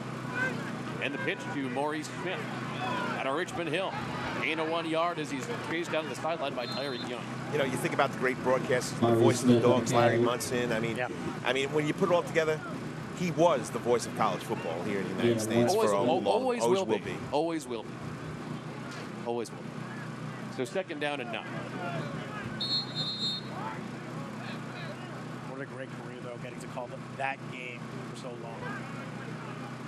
The granddaddy of them all. Well, this year's game certainly lived up to the history of the game as well. Here comes Stevens from Brunswick, pushed out of bounds, gain of 3 or 4 yards. That'll bring up 3rd down. Jamarius Stevens on the carry. Jamarius Stevens, Rex, you were at practice this week for Team Coastal Empire. Obviously entering this game, the main quarterback for them that had the hype was Javonte Middleton. But Jamarius lit up Richmond Hill this year. Tell us about how he fit into the team this year when you were at practice. When you see him there was a little bit more obviously adapting to the team as far as trying to find the wide receivers timing. But you see a kid with all that raw potential. They were really excited to play with him. And I'm sure that Coach Lazat was wishing that he had that RH helmet more permanently than just in this game. Jamarius Stevens with all the raw talent in the world. You just got to slow him down and let him do his thing. Tupac Lanier out of Statesboro High School on the first down carry, and that'll move the chain. What was really also exciting to see, too, is when I spoke to Sam, yeah, sure, you see the kids running around with different helmets, and there were rivalries played on Friday night, but they live by that 9-1-2 brotherhood, and they absolutely loved it. You can see it kind of working here on this Saturday. 1st and 10.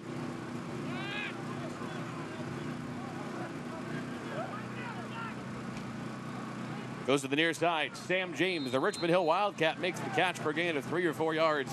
and the future West Virginia Mountaineer. I think that's the first pass completed by the red team, isn't it? It is. And, man, let's talk about Sam, because we knew once he made a catch, we were going to start talking about him, so let's just do it. The future West Virginia Mountaineer, also offered by Georgia Tech, South Carolina, UConn, Mississippi State, Maryland, Memphis, and about 10 more. My goodness. A kid who lit up our Friday nights. I think Greg would actually get mad at me if I ever went to a Richmond Hill game and did not get a Sam James highlight. Probably true. 2nd and 7. Down the near sideline, into coverage, nearly intercepted, and he was aiming for Alonzo Brown out of Brunswick. That'll bring up 3rd down. He's also a kid who Matt Lazat also mentioned that he earned every single bit of that scholarship. A kid who helped revitalize the Richmond Hill program, and a kid, even though he's extremely talented, thinks about his team first and wants to be part of this game to make sure he has the absolute right, ends his career on the right note. I mean, he's just a legit Division I football player. And I mean, in 10 games during a regular season, he caught the ball 53 times for 900 yards. I mean, that's pretty impressive. Especially on a team where you also had Justin Jeffrey, a future D1 receiver. We'll talk about him in a minute as well. 3rd and 7. And they give back the Tupac Lanier. That time he stopped for almost no gain on the play, and that will bring up 4th down. During practice, Kawan Williams, all the confidence in the world, very braggadocious, wanted to cover Sam. One play, did get burned. He looks over at me and is like, that man is fast. So it was a loss on the play, loss of 2 yards. I'm telling you right now. And there is a timeout on the field, and we will stay here on WSAV. But Rex, I think the folks at home would like to hear a little bit more about the chirpy, kind of fun, good-natured rivalry you saw in the Coastal Empire practice, because at Team Lowcountry, there wasn't a lot of trash talk. They were more about, kind of coming together. They came together in Georgia, but they also had fun kind of chipping at each other, too. Javante also mentioned that the one thing you're going to do when you have all this talent here is compete. Kawan didn't. A guy who doesn't care if you play for the Patriots, if you play for the Packers, or committed to WKU, he pretty much, and he mentioned this on social media, tweeted out a picture of Sam lining up against him and just said, "Welcome to the island." A guy who takes his shot at Big 12 or Big Power 5 schools. I absolutely love that about Kawan, and that kind of rivalry went back and forth with every defensive back, with every single. But once the play was done, hit each other on the helmet, say good play, and then they move on to the next rep. That's hilarious. I didn't even see that on Twitter. That's so funny. All right, 4th down. Kawan's a very boastful kid. Oh, and Sam replied, "No, you're on my island, Kawan." 4th and 9. Stevens lining up a quarterback. Whistle's blown before the play. Might have been offsides. False start. And Greg pointed it out. The Lowcountry. Prior to the snap, brought that up. False start. Number 50 red. 5-yard penalty still remains 4th down. My bad, everybody. But when we brought up about the entire the Lowcountry kind of unifying themselves as the underdog, they knew that people were thinking about that. But again, Coach has them fired up, ready for this game. So after the penalty, they'll push them back an additional 5 yards. They will send out their punt unit. Joseph Petrino from Richmond Hill coming out to do the honors, and we'll see what they have of a 45-second offense for Team Lowcountry after this punt, because they've got a long way to go and not a lot of time. They also haven't had very good field position either, Lowcountry. No, they've been starting inside their 20 most of the first half, I feel like. And Petrino kicks. Low line drive. Not bad field position. They'll take it from just past their own 20-yard line. But Rex, so that was kind of the attitude of Team Coastal Georgia. And one of the really impressive sound bites I saw that we ran this week on WSAV was from one of the guys who wasn't the biggest name player.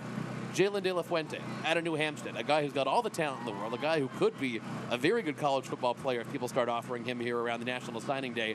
But he said he didn't necessarily want to play because of South Carolina.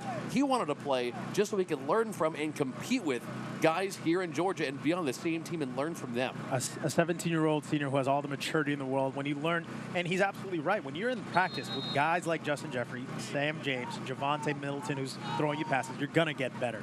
And Jalen, one of the hardest workers, I think, on this roster. Hunter Eldridge back in at quarterback, the Bluffton Bobcat, and he goes down at his own 10-yard line, loss of 10. And once again, that whole defensive line chasing him down and taking him down as a unit. I think the defensive line wants that player of the game or the MVP trophy at the end of this game.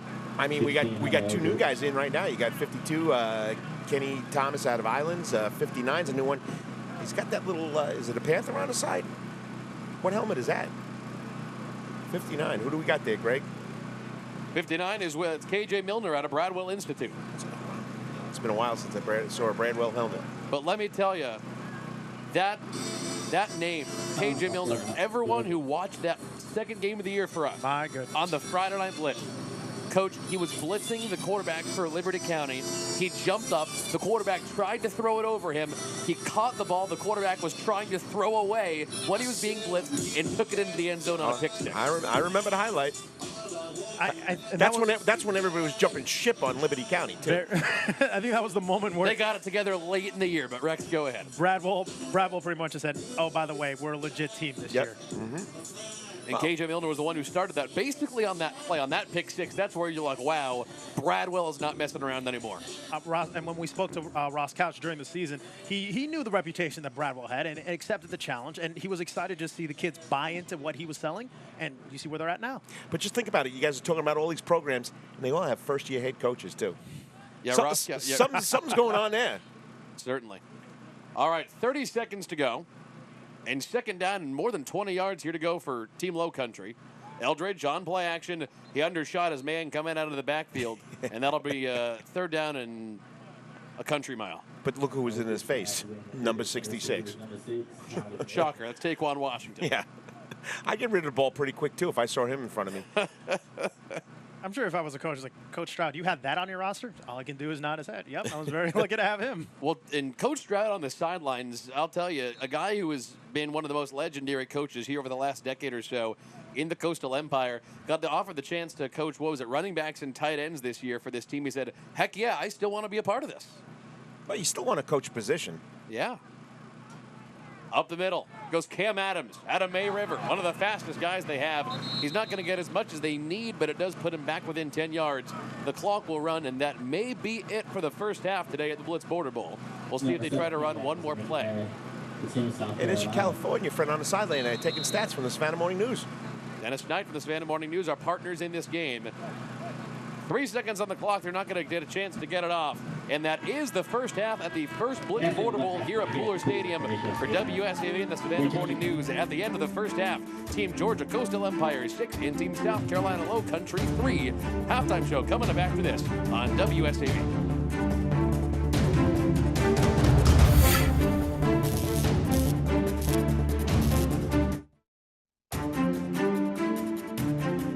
Welcome back to the Blitz Border Bowl on WSAV. We are live from Pooler Stadium for the first game of its kind. Greg Talbot from WSAV with you here on the halftime show, and thank you so much for joining us here. Whether you're watching online here in the Coastal Empire or up in the South Carolina Lowcountry, either way, thank you so much for either joining us for this game in person or watching it live on TV to benefit the Ronald McDonald House Charities. Well, like we said, this is for the Ronald McDonald House Charities, folks who need it most, their families, those who need care. And let's give you a second just to show you what this game is really for.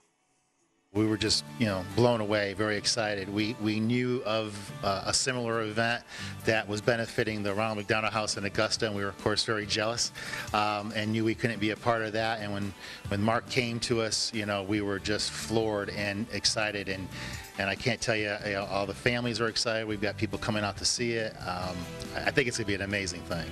Though you may be watching today's Blitz Border Bowl for the future college football stars, you can feel good knowing where the proceeds are headed. The Ronald McDonald House of Coastal Georgia serves both the Savannah area and the South Carolina Lowcountry, caring for the patients and their families who need it most. Ours are the most critical cases. It's every illness, it's every injury, from cancer to newborns to the car accidents on I-16, but it's the most critical cases. Here at this location, we're just serving all the medical community to make sure we can take care of the families and the children. And if there's anything folks around here can rally behind, it's football and charity. It's everything that the families get. We were able to give our families a home away from home. That means having a roof over their head, having a comfortable bed, their own private bath, hot meal every night, wireless internet, a full laundry facility, and just really a home away from home, all the while being literally minutes from their child's bedside. So, any dollar, every dollar helps us accomplish to be able to do this goal day in and day out.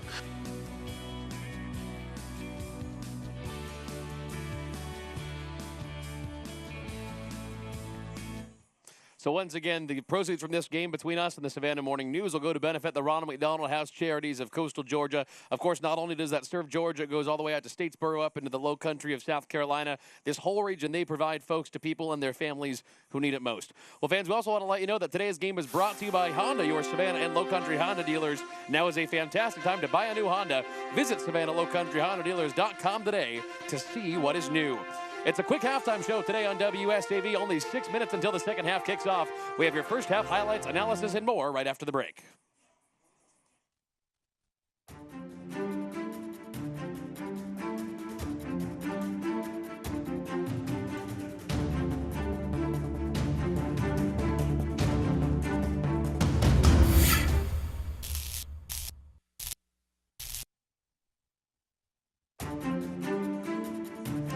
We are back on the Blitz Border Bowl halftime show on WSAV. Greg Talbot and Carl Donasi with you here on the halftime show. Thank you so much for joining us for the first ever Blitz Border Bowl. Coach, we're going to go ahead and take a look at some highlights, and I'll tell you, entering this game, a lot of folks were saying it was going to be a high-octane offensive show. The defenses have been the ones that have showed out today. It's only 6-3 as we take a look at some highlights.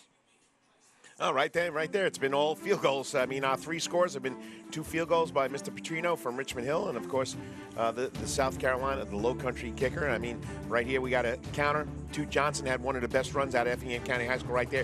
Counter tray, fake going to the left, come back to the right. Big gain right there. Mr. Stevens is a quarterback from Brunswick High. Pump fakes, makes something out of nothing. Had the defense fooled right there. But yeah, that was a play that should have been taken down for a loss. That one ended up instead being an almost 10-yard gain. And then a little passing here as Colin Kaiser came to the near side and showed off his arm for the first time today. I mean, right on the money. Kid has a good, strong arm, puts it right there, but still haven't got into the end zone yet. But there would be problems throwing as well as they hugged it up. A couple interceptions so far today. Off the receiver's hands. That's a tough interception right there for Mr. Kaiser. And then the defense. We've been talking about it between the defensive backs and the defensive line for Coastal Empire. Man, a lot of kids who will be playing college football on that squad. Just swarming right to the ball. Here we got Javante Middleton coming in, overthrows the receiver. Good, strong spiral, but I don't know what happened to the receiver. I don't know if he was held up, but it was overthrown, and nice lick at the end right there. Well, Javante knew that was supposed to be a post pattern. I think the receiver got held up or something, but then the tree stump. We love him. Amin Stevens. Just a hard runner. Somebody's got to pick this kid up. He's just a great football player. And then a surprising one, a fumble on the play. Tyreek Young out of Hilton had 11 college offers, forced it and recovered it. I mean, right there, made the play, forced it out of his hand. The quarterback didn't hold on to it, and number 4 for Low Country gets it right off the top of the crossbar for 3 points. And that is the scoring so far here in the Blitz Border Bowl, 6-3. We'll take one more commercial break, and we're coming back with the second half right after this on WSAV. Stay here.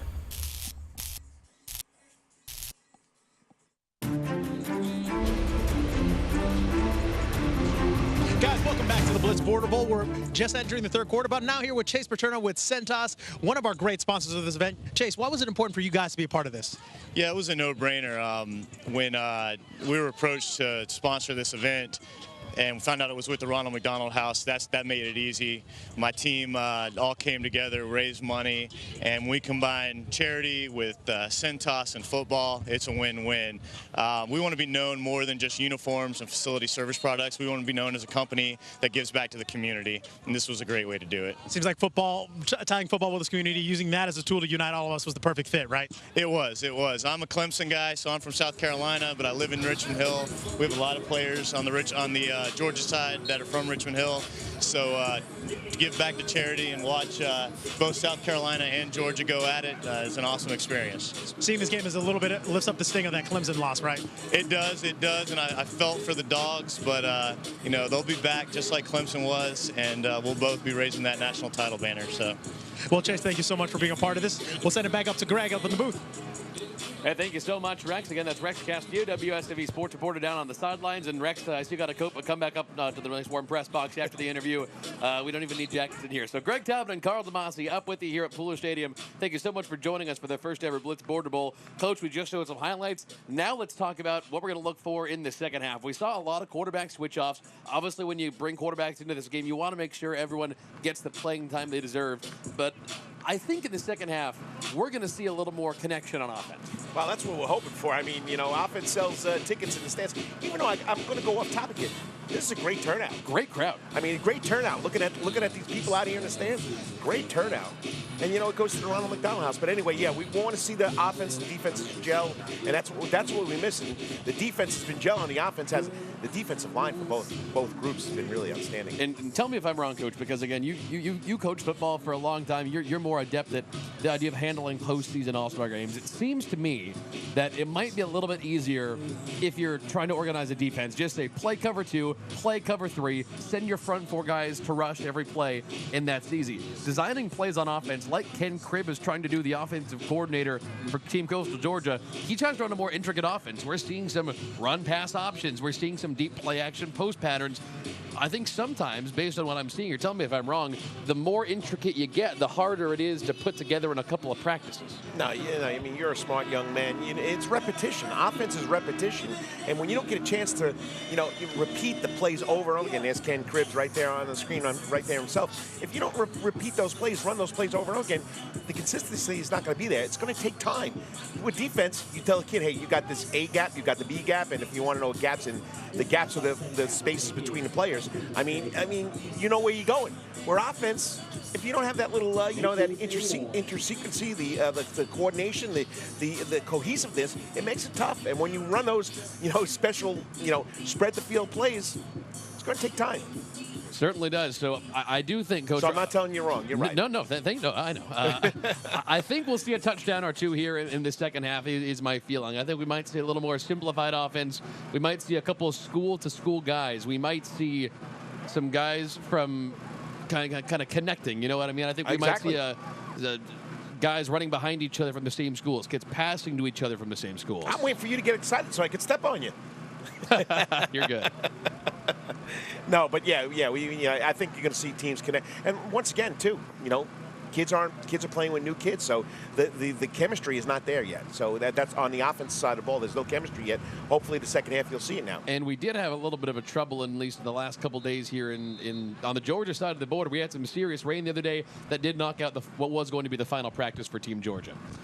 And second half is underway here on the Blitz Border Bowl on WSAV, along with the Savannah Morning News to support Ronald McDonald House Charities. That one down inside the 5-yard line. We'll see what Team Coastal Georgia can do deep in the shadow of their own goalpost. Well, once again, they're going to bring it out to the 30-yard line, which is good. You know, that would be that's generous. That would be a tough position to start with. Not much continuity going on right there, starting on your own 4 or 5-yard line, which the Lowcountry All-Stars had to do because of punts. All right, so Jamarius Stevens, the quarterback out of Brunswick, will run this offense again on the first drive of the second half. 65% passer this year for the Pirates. 36 total touchdowns, threw for 2,700 yards. And on the first play of the second half, the hands off. Actually on the keeper, my mistake. Flag comes in up past the 35-yard line. And we'll see what the referees have to say about that flag. That one came in late and actually fooled our cameraman and us. I thought that was a handoff to Tupac Lanier. No, he made a great pull right there. But what do we got here? We got holding already. Holding already. That's like the 5th one on the Coastal Empire team. Let's see. Let me see the highlight here. I don't know where you got the holding there, Greg. I'm not sure I saw that one, Coach. I mean, watching the replay, I don't see any holding right there. But, you know, you're talking about Jamarius Stevens and Javonte Middleton. Well, Jamarius Stevens, he's the Brunswick News Offensive Player of the Year, where Javonte Middleton was the Savannah Morning News Player of the Year. So you got talent on this side. Somebody's got to make something happen right here. Yeah, no surprise. And Jamarius still somehow being slept on, despite the fact that Brunswick, great team. And I'll tell you, a team that was in such a brutal region this year, the fact they made the playoffs after what some would think was kind of a disappointing start was really amazing. All right, 1st and 20. Rather, 1st and 15, my mistake. And another flag comes in from the near side. We'll do it again.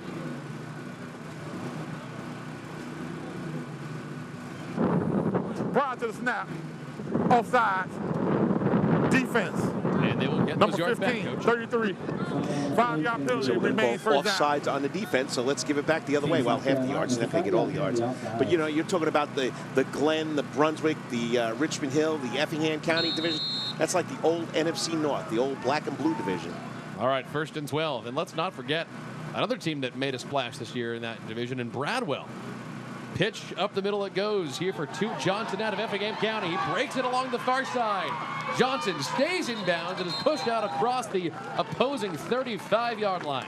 Second time today, Coach has broken a big one. Well, like we said, he's big, he's strong, he's very agile, he's a track star, and you know, when you can cut back and you know, keep your toes, I mean, in the field. I mean, great run right here. And Rex Castillo rejoins us in the booth now. Rex, you can see why schools like Kansas, the Citadel, Eastern Carolina, Central Michigan, why they all want him. When you stand next to Toot, it's one of those things you can't believe how big he is, and then you see him play, you can't believe how fast he is. 1st and 10, De La Fuente in motion. And a give up the middle to Mean Stevens from Jenkins High School. Huge gain on the play, and that should have been a gain of 3. Instead, it's a gain of 10 and a first down. Hey, you got Mr. Outside and Toot Johnson. You got Mr. Inside and Amari Stevens. I mean, so give the ball up the middle to Stevens and let the other guy go outside. Thunder and lightning, Rick. Absolutely, kind of our version of Sony and Nick Chubb out there. All right, new 1st and 10 on the offense. Certainly moving on this drive now for Team Georgia.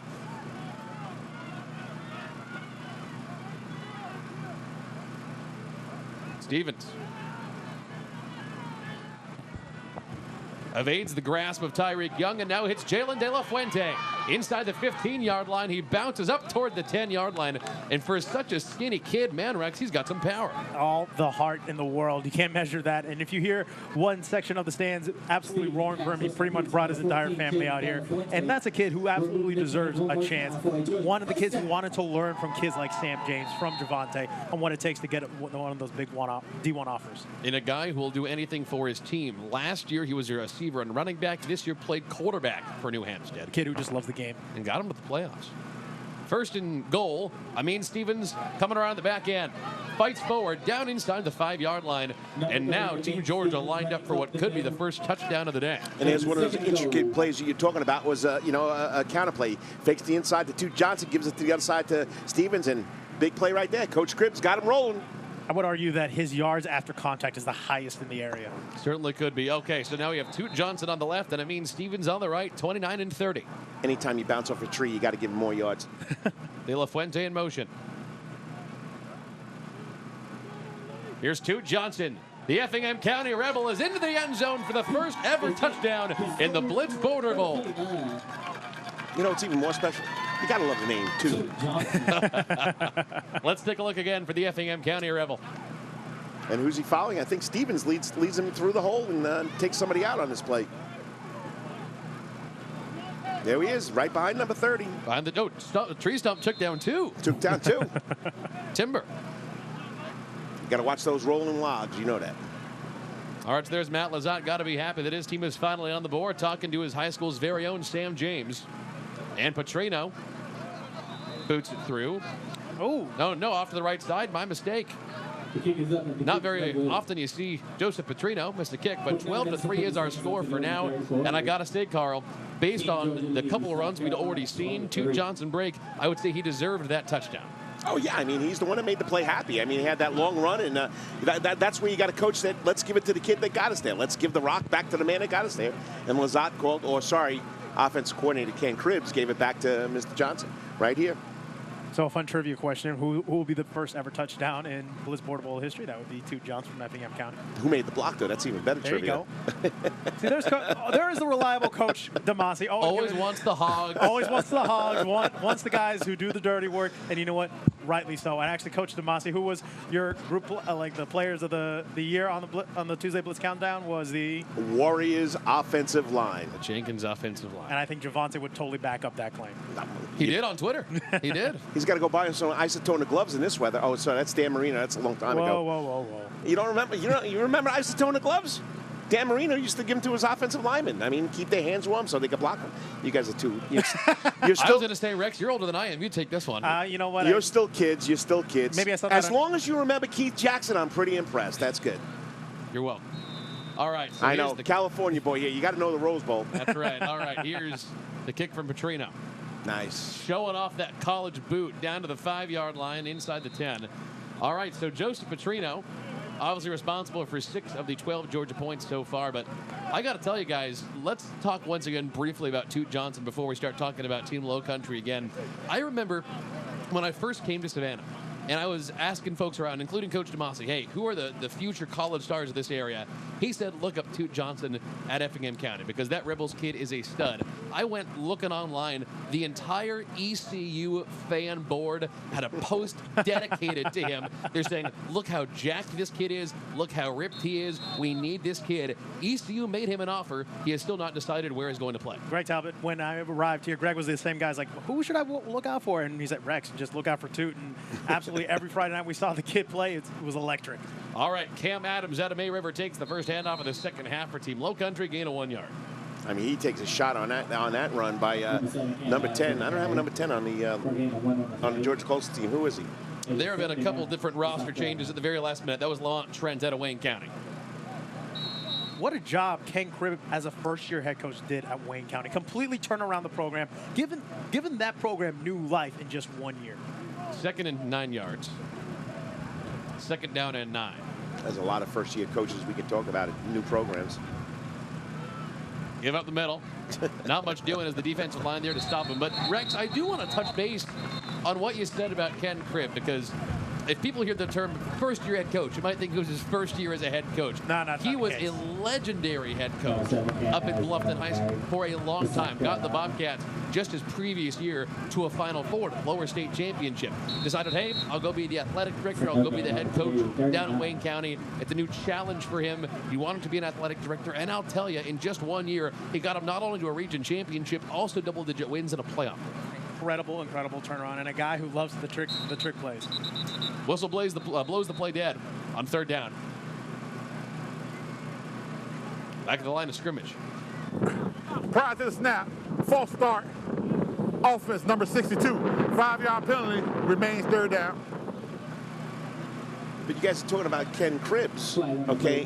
Ken Cribbs has brought the mystique, the tradition back to Wayne County High School. I mean, it's something they lost for a couple of years, and the program is back to it. You want high school football? Go to a Wayne County game on a Friday night. You guys know that. We did the Wayne County against Glen Academy game midway through the season.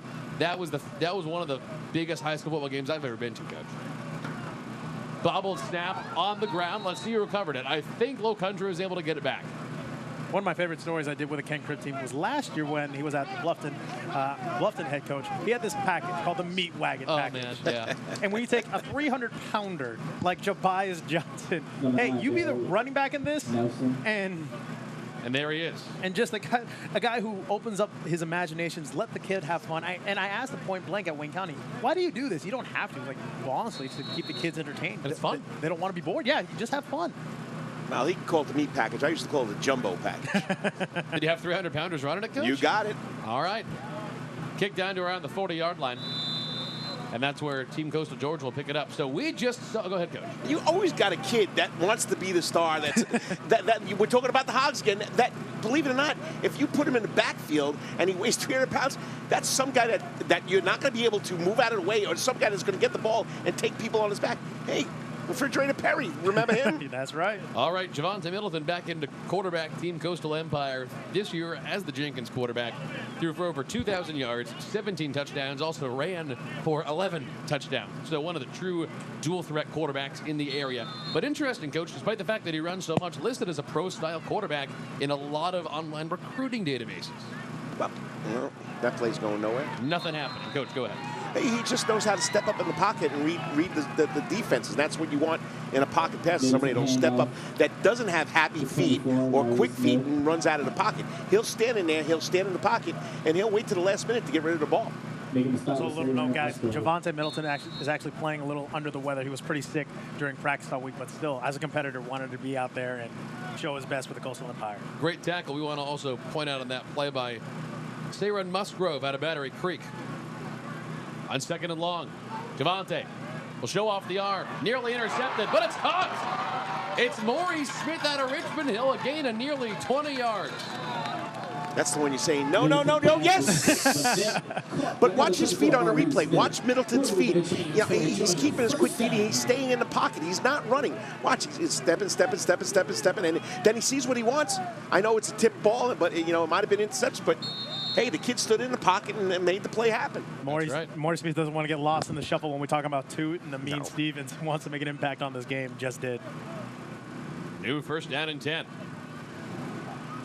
And Javante hands off the Toot. Now it's Jalen De La Fuente, but he can throw. He was a quarterback this year. He will throw on the trick play, and it's intercepted. Bringing it back is Reggie Jones out of Bluffton High School for Team Lowcountry, up to the 20-yard line. Ladies and gentlemen, welcome to the Ken Cribb contribution. Oh, now we're seeing some pushing around. Oh, here comes the turf war now, right? That was number 32, Zach Bond out of Thomas Hayward, protecting his teammate. Now we're going to see some laundry on the field. In case you were wondering if these kids are passionate about this game. I mean, you guys are talking about, you know, 9-1-2 in the Lowcountry. They're defending their turf. I mean, I come from the Lowcountry. You're not going to beat me. I come from 9-1-2. You're not going to beat me. So, you know, the muscle's going to be ready. The brawling muscle's going to be there ready for these guys. And I just wouldn't have thrown that ball if I was Jalen. Reggie Jones out of Beaufort High School with the interception that time. And way to be a heads up, because I got to tell you, you know when De La Fuente has the ball that he's capable of throwing, because he was a quarterback this year. They were not going to be fooled on that play. South Carolina. Well, it looks like South Carolina got the edge on that penalty. They certainly did. So they'll get the ball from the 35-yard line, and coming back into quarterback them is Bluffton's Hunter Eldridge. Which he's considered a more drop-back passer, right? More of a pocket passer than Colin Kaiser out of Hilton Head, yes. Play blown dead. Whistle's coming in.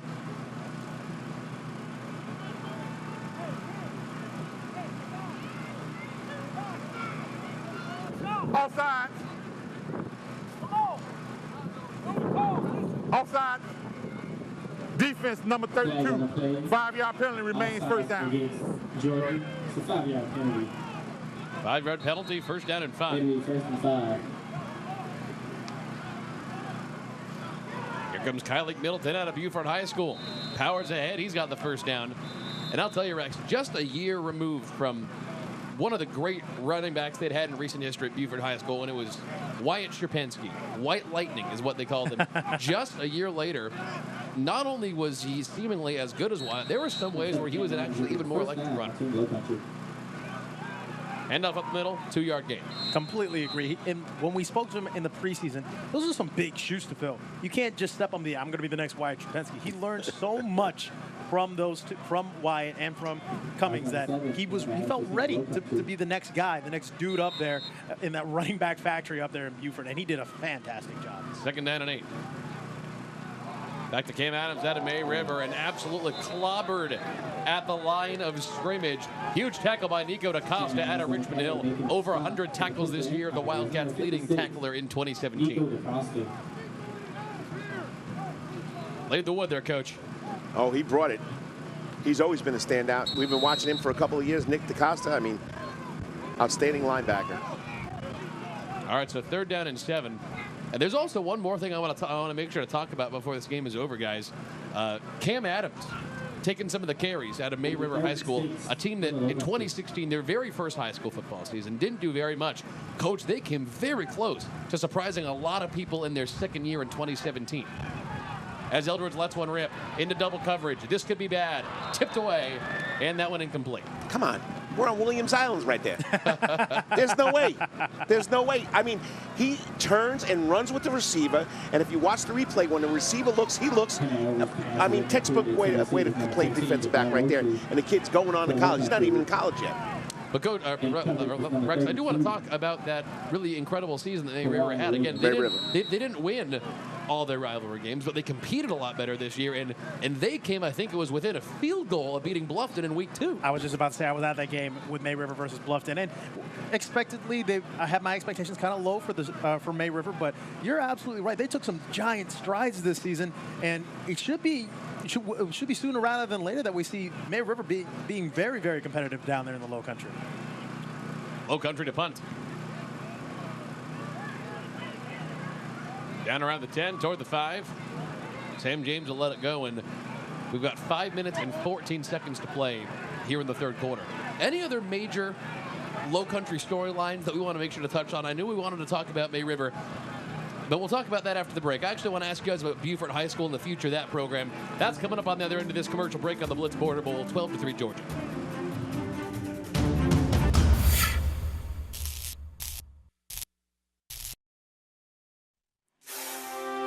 This segment of the Blitz Border Bowl on WSAV is brought to you by your Savannah and Lowcountry Honda dealers. Great deals are waiting for you at your local Savannah and Lowcountry Honda dealer today. 5:14 here to go in the third quarter. Only one touchdown so far this inaugural Blitz Border Bowl. One touchdown here so far by Toot Johnson in the second half by Team Georgia Coastal Empire. Also 2 field goals for them and a field goal late in the first half for Team South Carolina Lowcountry. In Carlin Rex, I want to ask you about one program in particular in the Lowcountry as we head toward the 2018 season. Mark Clifford, the Dean of Lowcountry Coaches, stepped down at Beaufort High School recently, hired a 26-year-old former Dallas Cowboy, former South Carolina Gamecock. But I'll tell you, despite the lack of head coaching experience, he'd been a coordinator there. I think that's the most exciting hire in the Lowcountry this year. It's a guy who can totally relate with the new generation of high schoolers coming in, ready to ball for him. And when you have a guy, if you ask about his credentials, when you have Dallas Cowboys and the South Carolina Gamecocks on your resume, how could you shake that? So you're going to listen to a guy who can try and get you to the next level. Oh, we know why you're in love with him, because he said Dallas Cowboys right there. Easy, I'm from Houston. Okay. Easy. Oh, so we go for the Houston Oilers, right? Well, yes, I would love my Houston Oilers back in my city. No, but once again, you got a young guy, like you said, has the credentials. Okay, we're at the play here. All right, so backed up against their own goal line on their 1 or 2 yard line. Here's Team Georgia, Jamarius Stevens from Brunswick, the quarterback. Hands it off. It's Toot Johnson out of Effingham County after the 15-yard line and gets him out of some dirty business. But go ahead, Coach. Nice high step right there to get that extra yardage. But like we were saying, you got a young guy. He's got the resume, and the kids see NFL football experience. Hey, I want to play for a guy like that. And when we spoke to him briefly up in Beaufort, he was so excited and so honored to run a program like that. 1st and 10. Here goes Toot again. Already has a touchdown. Takes a couple of guys to bring him down. And that will be another first down for the Effingham County Rebel. And he's a South Carolina guy, too, right? Absolutely is. And I think Beaufort has nailed their hire with him. It's so hard to fill the shoes of a guy like a Mark Clifford. But again, right now, hand it off to 29. He'll get you some great yards. Oh, was that the replay or was that the last play? That was the replay. Okay. I'm saying, did I miss something here? New 1st and 10. Stevens goes far side, connects with Sam James out of Richmond Hill.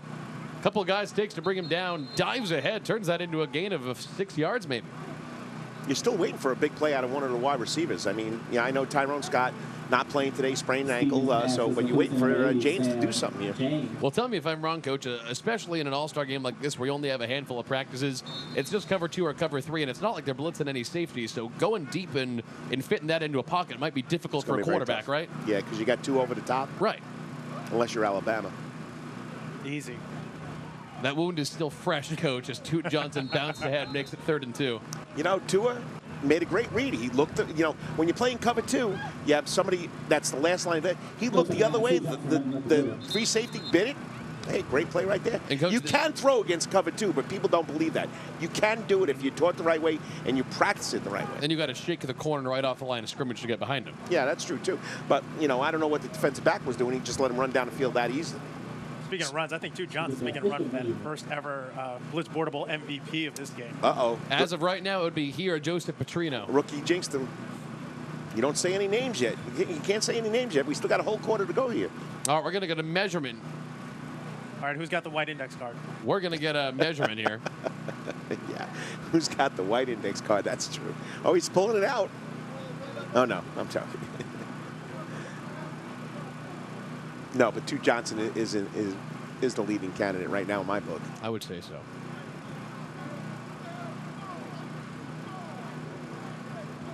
I know that you guys are up here in the booth, but getting down there in the environment, a lot of people are really impressed and enjoying this environment right now. I'm so happy with.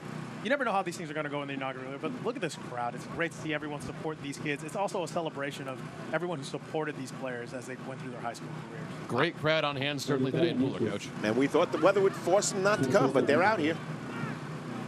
Hope they were smart to bring the right clothes like I didn't. Third down and less than a yard here for Team Coastal Empire.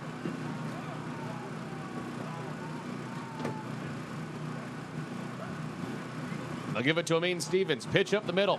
Doesn't need much space. And he takes out Tyreek Young from Hilton Head High School for a gain of 7 or 8 yards. That has to be the first time that's happened to him this year. So is the way that work Amin get one of his offers now? Is that how that works? Wow. Boom.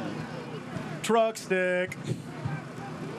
Well done, Amin. Oh, my goodness. Were you watching NFL Blitz, the video game? but I'm going to come to Tyreek's help here. Number 50, Michael Richard had a great block on him. Yes, he did. And then... Oh, that wasn't Tyreek's fault.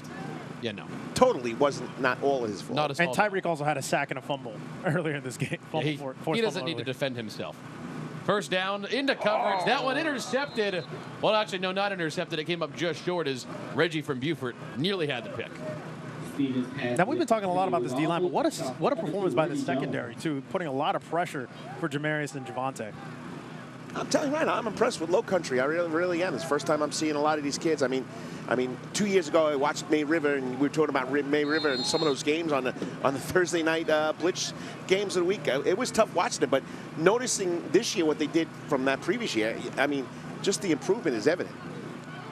2nd and 10 for Jamarius Stevens and Team Coastal Empire. Stevens in motion. Up to Toot Johnson it goes.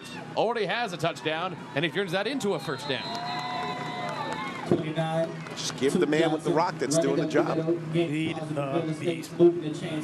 I'm so impressed with Toot's vision as well. You see a lot of this, a lot of daylight, great work by the offensive line, but a guy to accelerate and make something happen through all that opportunity is incredible. It's not feed me Seymour today, it's feed me Toot today. Is that a Little Shop of Horrors quote there, Coach? Yes, it is, sir. One of the great plays of all time. Great musical. You got it. Familiar, Rex, about the alien plant who eats people? I'm going to let y'all take that one. It's classic. Here's Jamarius Stevens. Nice spin move. Gain of 7 yards. But back to Broadway musicals. The only other thing that Greg is even more passionate about. If only. All right, inside 3 minutes to play here in the third quarter. I just know Little Shop of Horrors. That's a good play, Coach. Good call. It is a good play. Nothing like a real New York City Broadway play. Back to football. Jamarius, what an incredible talent he is. The Brunswick Pirates very lucky to have him. I wish we could have gone to more Brunswick games, to be honest. But I wish they were in our viewing area. This is true too, but they get Jacksonville TV down there. I'm loving what Jamarius has done. Really stepped up in this opportunity. 2nd and 4. Going over the top. He had a receiver open. He was going for Justin Jeffrey out of Richmond Hill and overshot him. Well, he's looking for the flag, too. I mean, he got a little grabbed on that play. Look at his jersey. It's all the way up under his shoulder pads right there. That number 80 is not even that's what's his name? Stevens, right? Sam James. Sam James. Sam James was like grabbed all over the place. Actually, my mistake. That was DJ Whitfield, the intended receiver, and that'll bring up 3rd down and 4 yards. Surprising to see that one because those are two Brunswick Pirates that usually hook up. Toot Johnson coming out of the backfield. And the Effingham County Rebel has the first down. What a drive for him. So that's why I'm getting confused. So the Brunswick kids are wearing Richmond Hill helmets. That's exactly right. I think they locked up the helmets or something for the week. Well, it's it's called reconditioning. They send the equipment out right after the season's over. So yes, those are two Brunswick Pirates, though. Okay. Who Matt Lazat was really wishing they would be wearing RH helmets. That's right, because Brunswick. That offense kind of had their way with Richmond Hill this year during league play. I think it was like a 50-30 game. It was an absolutely insane video game type. Sam James on the screenplay. The Richmond Hill Wildcat stays on his feet. Spins off 3 and gets 3 yards out of it. 2nd down. Nice balance right there. I'm going to give a lot of credit to Sam. He didn't have to play in a game like this. He had his opportunity made it set in stone, but came back to end his career on the right note. He was another guy who said, like, playing with a guy like Jalen De La Fuente in practice motivated him more than ever to reach the next level. Well, like I interviewed Tyrone Scott a couple of weeks ago on my show, on ESPN Radio Savannah Hill Net. I mean, he didn't have to come here. Tyrone Scott didn't have to play, but he said, I want to play one more time. I want to play, some football. 2nd down and 7. Whitfield in motion. Pitch to Amin Stevens. Here comes the tree trunk and the Jenkins Warrior inside the 10-yard line toward the 5. Great stop there by number 24 for the Lowcountry to take his feet out, or well, that would have been 6 more points for Coastal Empire. Right here, just keep those legs churning. And that's the thing, Coach. Sometimes people see him just line up in the backfield. They assume he's more of a fullback. No, he's got as much speed as anybody. See, but that's the question. A lot of these coaches now, college coaches, they're basically on your 40 speed. What is Mr. Stevens' 40 speed? And that might be what's hurting him. Inside the 10.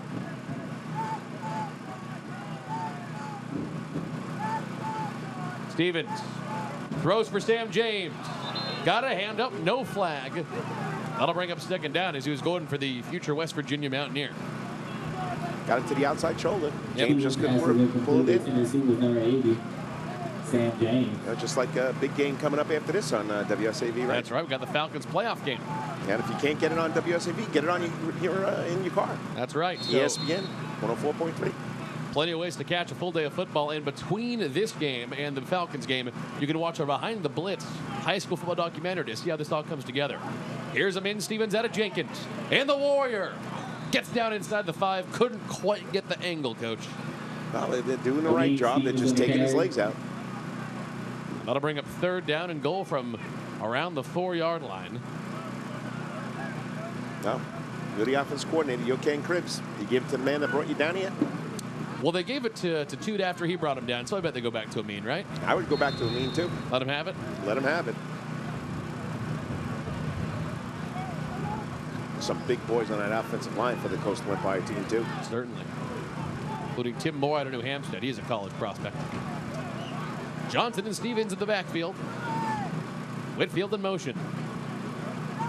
Stevens gives off to Amin. And he was taken down right at the line of scrimmage. So that'll bring up 4th down. But again, Coach, you're already up 12-3. You might as well go for it here, right? I would go for it. All-star game? Yep. Got nothing to lose. Well, it's going to be the end of the quarter anyway. Can't hurt. In on the tackle there as well. Richard Jenkins for the Lowcountry out of Bluffton High School. And that'll be the end of the 3rd quarter. As we head to the 4th, it is 12-3. Georgia on top of South Carolina. And they are threatening to knock on the door again. 4th quarter after this on the way on WSAV.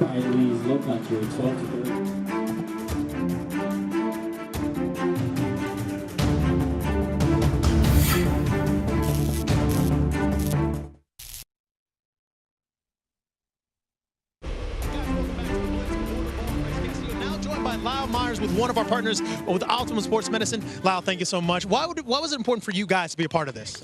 Well, Rex, this is what we do.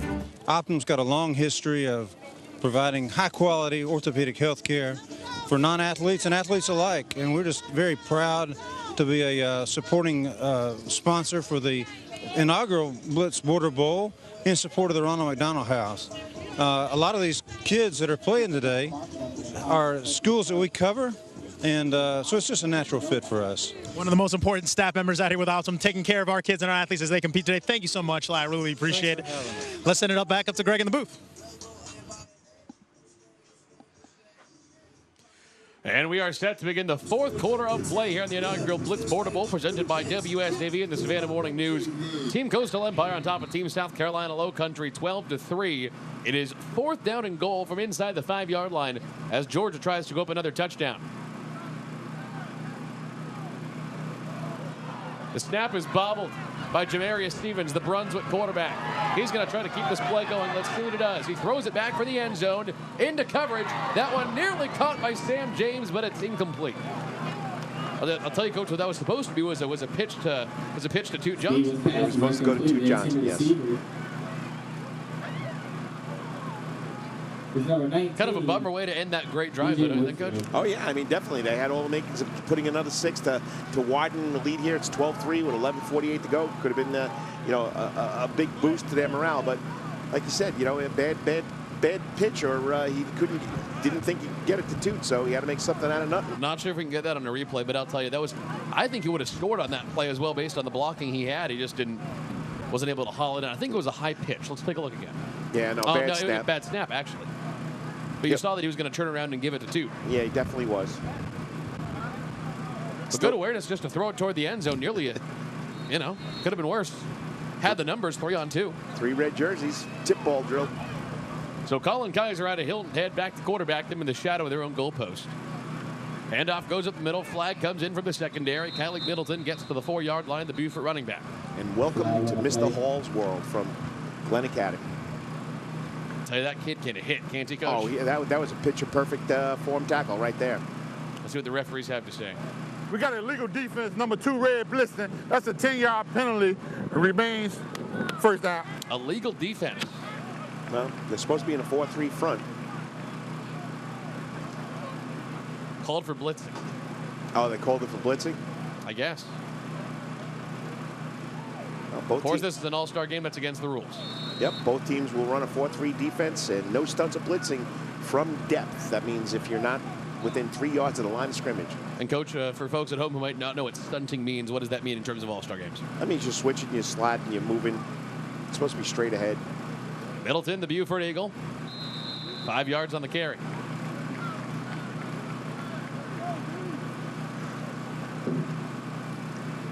Number 6, Kylie Middleton on the carry. And I'll tell you, game after game this year for Buford, even with no space, got 5 yards of carry.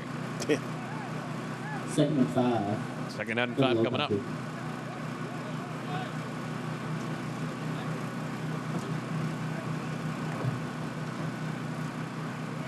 Dan Kaiser takes the play action, gives it up the middle. Small gain on the play, and 1, maybe 2 yards. That'll bring up 3rd down and short here for Team South Carolina Lowcountry. Their offense, if they want to get a chance to win this inaugural Blitz Border Bowl, they just caught a lucky break by breaking up that what would have been likely the winning touchdown. All of a sudden is Cam Adams, quarterback this offense briefly here for Team Lowcountry. Coach, this is their chance. You got to make something happen right here. I mean, clock is moving now. You're down to 10 minutes in the game. But they're playing it very conservative right now, just running the ball. I know I'll be throwing it right here. Well, 3rd and short. 3rd and 2. Tried to run it to the outside, and the George defense led by Mr. Washington. Yeah. Out of Calvary Day School. Taquan Washington at Calvary Day. And I'll tell you, Coach, it wasn't just him. That entire Calvary defensive line, the whole line was just amazing. I've said it the last 2 years, Greg, everybody talks about Calvary's running game, Jalen Leary. I'll tell you right now, Calvary's game has been based on their defense. And the amazing thing about that Calvary team, despite the fact that they had a great playoff run last year, pretty good team this year as they go for it on 4th down. Calvary's just gotten started. That's still a young team, crazy enough. Now they're back with a lot of players from this year to next year. 4th and 3. Timeout. Timeout on the play, like Coach said. And just to give you a little rundown on Taquan Washington, like we've been talking about him all. Number 15, 5-yard penalty, remains 4th down. Our mistake, no timeout. That was a false start as Rex Castillo rejoins us in the booth. Yeah, it was Rex's fault. What'd I do, Coach? The referee was talking, so I had to talk. Oh, well, thanks for thanks for falling on the sword for me, Coach. But anyway, Taquan Washington, I mean, just the Region 3 A's Defensive Player of the Year. I mean, the Savannah Morning News Defensive Player of the Year. Kid's awesome. Can you believe that Thomas Carver's just going into his junior year? Going to be a dangerous Calvary team the next few years, I'll tell you that. All right, so once again, it'll be good field position for Team Coastal Georgia. They'll take it from the opposing 42-yard line. And based on the fact that they weren't able to get the dagger on their last drive, you better believe Ken Cribb and Matt Lazat want the winner here. Oh, they're going to go for it here. And Javante Middleton, the quarterback from Jenkins, the 4-year starter for the Warriors, playing in his final high school football game, will quarterback this drive. A guy who also led the Warriors to their first ever undefeated regular season. Talk about a kid who took, I thought it was great his junior year, took amazing strides his senior year. On 1st down, he'll keep it himself on play action. Bounced ahead, 4 or 5-yard gain for the Jenkins quarterback. It'll be second down. And we haven't said their names much, but I'm going to give a big shout out here for the offensive line of this Coastal Empire team. Number 50, Michael Richards from Effingham County. Number 57, Aaron McKell from Southeast Bullock. Number 62, Honore Mitchell from Jenkins. Some pretty solid linemen right there. Up the middle goes Maurice Smith, the Richmond Hill Wildcat. Big first down. And he's getting that because of the hogs on the line of scrimmage. That's Hogs, right. you will always have some spotlight with Coach DeMasi on the call. Once a lineman, always a lineman. There you go. And I'll tell you, one of the big college prospects we haven't gotten to talk about a lot today on the O-line is out of New Hampshire, number 79, Tim Moore. Yep. Big college recruit. I stood next to him in the parking lot, y'all. I think I may go up to like his shoulder. Oh, he's gigantic. 1st and 10. Middleton looking deep for the second time today. No, he'll still keep it himself. Unafraid in an all-star game. Goes through 3 guys on the defense, gain of 5 yards. And don't forget, you got Sam Fountain and Spence Pierce out of Wayne County, and you just mentioned Tim Moore. You go up to his shoulder? You sure you're that high? Maybe his bicep. Thanks, Coach. Okay. The kid is huge. He's like 6'8". Thanks, Coach. He's gigantic. All right, 2nd down and 6. Morale boost by Coach DeMasi right there. Up the middle, Maurice Smith, Richmond Hill. They'll be just shy of the chains, maybe 3rd down and 1. Making it pretty obvious that Coastal Empire just wants to milk the clock, just run it as much as they can. When you have a stable of running backs like that, why not? Think we'll get a trick play here? It's Ken Cribb. Of course we're going to trick. Ken Cribb's got him in the playbook. The question is if we're going to see him. Well, we know they practiced the double reverse pass. Now that we're in the 4th quarter, I think I told Greg this when I was at practice. The first offensive play that they practiced for the Coastal Empire was a hook and ladder play. Classic. Nice. Classic Ken Cribb. All right, so 1st down after they get the marking, and now they're into the South Carolina red zone. Sure he didn't bring out the Statue of Liberty? Hey, it worked for Boise State against Oklahoma. There's time yet, guys. Worked for the Little Giants, too. We still got 8 minutes. 1st down. Middleton goes the other way on play action, but he's met by the defense. Over the middle. This could be dangerous. It is dangerous, and it's intercepted at the 10-yard line. And I believe that's for the 2nd time today. In on the interception is Tristan James out of Bluffton High. Again, Coach Halp, one of a very proud DC, has his roots there in the defensive end. I'm sure he's smiling big after that one.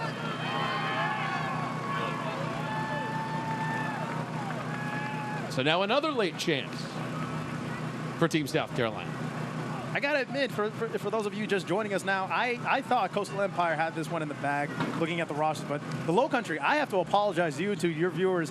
You got some kids who can definitely ball, and they're making a fight out of this one. Well, I'll tell you, entering this game, when I was talking to Carl in the lead up to this game, Rex, I was saying, I know everyone's excited just to see certain players. I'm excited to see the matchup against the Lowcountry defense, against the Coastal Empire offense. And so far today, Carl, I think you'll agree, that has been the most compelling matchup. Oh yeah, I'm like you guys. I thought it would be a blowout. I didn't think Lowcountry was going to stay in this game, but I'm pretty impressed with what we're seeing here from these kids from across the bridge. And I haven't seen them in a year, but good football on the other side. 1st and 10. Colin Kais from Hilton head back to quarterback. Rolls out, has some space, but not a ton of space. Flag down on the play and an incomplete pass. That might be holding on the offense. When you have that much time to roll out, it usually is.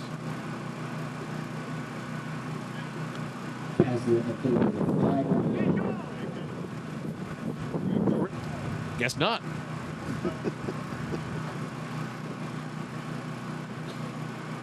An ineligible receiver down the field is the call on the play. It was a pass play all along. How did you get play downfield?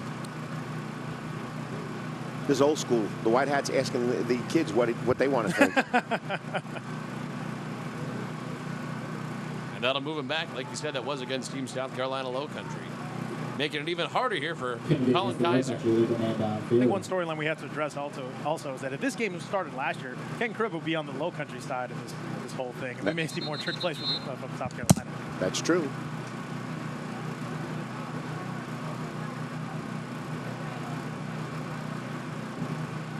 Inside their own 5-yard line, inside 7 minutes to play.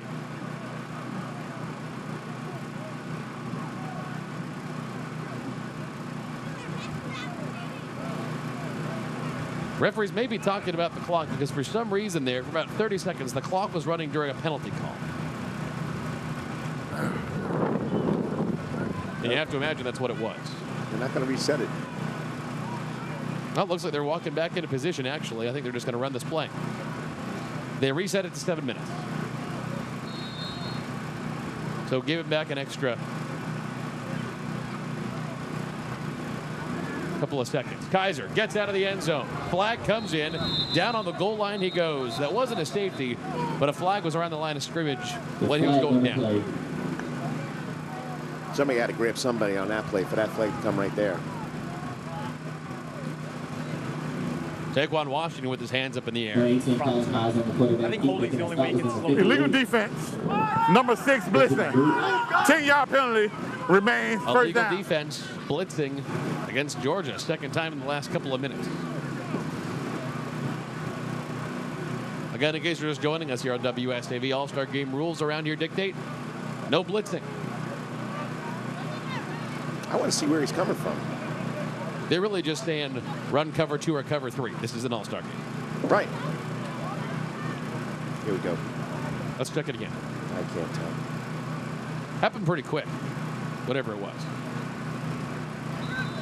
But either way, Kaiser got out of the end zone. And after the penalty, they take it past their own 10-yard line toward the 11 or 12. Yeah, they got some breathing room here. But it looks like a timeout on the field. And we'll take it with them here on WSAV. Inside the final 7 minutes in the inaugural Blitz Border Bowl. Team Georgia on top, 12-3.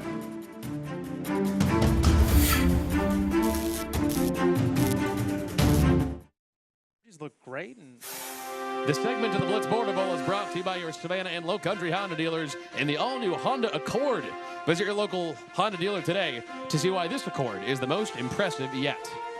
Inside 7 minutes to go in the inaugural Blitz Border Bowl, presented by the Savannah Morning News and WSAV. Greg Talbot, Rex Castillo, and Carl Tomasi with you here. Coach Matt Lazat and Coach John Haupt out there to talk to the referees during the commercial break. What could they be talking about? I'm sure they're getting clarification on the previous penalty, which the referees called for blitzing.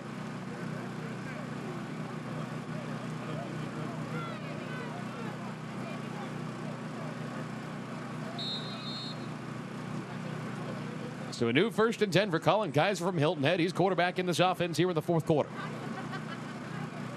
Pressure coming. Throws along the near side. Fade route. Looks like the receiver got his hands on it. He did, and a flag comes in. He might get the catch plus PI. We'll see what the referees have to say. Or maybe did he push? We'll see. I didn't see where the flag Where we at came on the mic? Around the linebackers.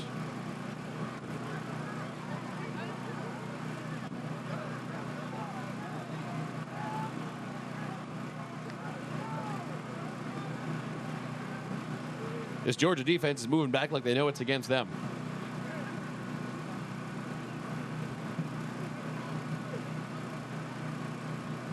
Yep. Hey, where the end of the run? You got end of the run?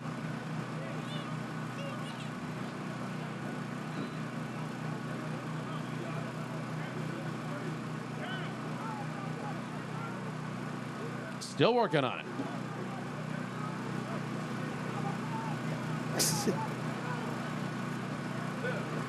All right, holding. Number 6. All that for penalty's holding. declined. All We got that first for down. holding on the defense. Wow. now, granted, it has been a little while for the officials to do. Oh, yeah, definitely. All right, guys, so a new 1st down here for Team South Carolina Lowcountry inside the 7-minute mark. Kaiser looking to throw and show off the arm. Taquan Washington from Calvary nearly got to him. That would have been intercepted if 2 of the same guys hadn't gone for it on Team Georgia. Nico DaCosta tried to get his hands on it. Tomar Smith from Wayne County did get his hands on it, as did Kalen Scott out of Islands. One of the high points for that Islands team is Kalen Scott, a kid who could make plays left and right. Jess. Same team, guys. Different helmets, same team. Now, Kalen's very athletic. I mean, heart and soul of Islands High School, give you everything you got, and he's super quick. All right, 2nd down and 10 now for Team Lowcountry.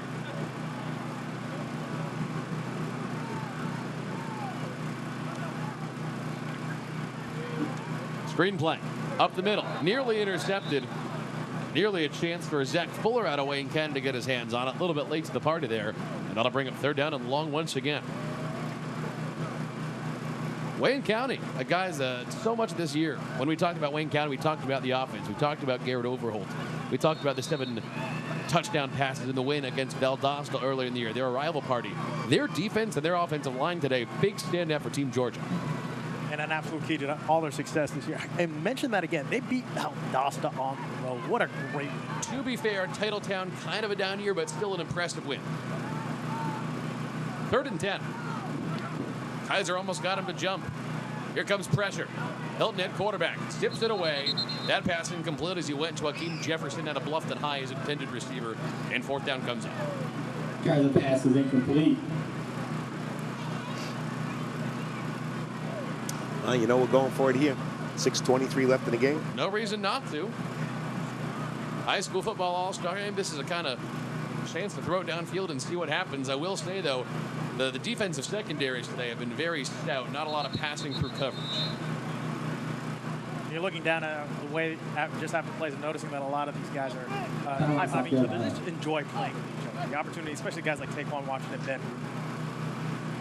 All right, the timeout on the field as the teams are going to decide what they will do. You got to imagine Robert Zoller, the defensive coordinator of Team Georgia, and Matt Lazat. You know, Coach, at some point with an all-star game, when you know you're just playing cover 2 or cover 3, you may have one wrinkle, but really they're saying just lock them down and let's win this game.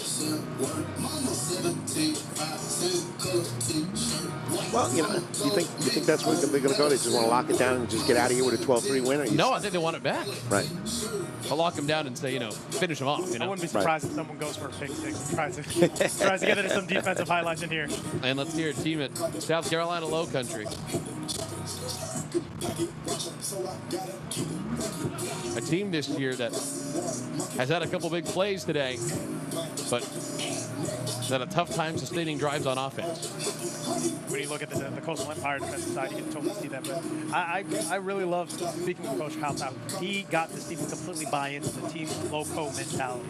That we have Lowcountry on our back of our jerseys. This is who we represent. And even though they were the underdog, they took it to the Coastal Empire all day today. I wish I would have got invited to the last practice team meal. That sounded like it was really fun too. And the kids are getting Texas Roadhouse after the game. That's an even better meal. Nice. 4th down and 10. Colin Kaiser from Hilton Head out to quarterback. The bread. Thank you, Coach. The rolls.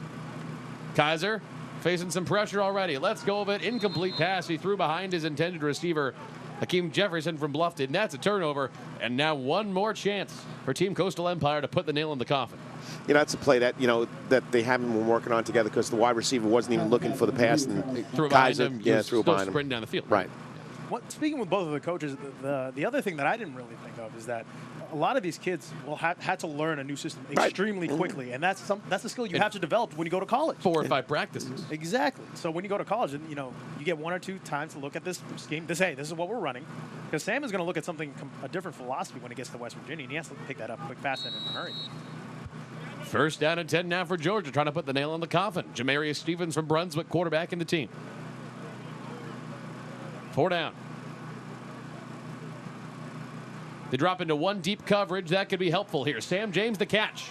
The future Mountaineer gets up to the 10-yard line. Flag comes in late. Flag comes in late. Let's go back to the play.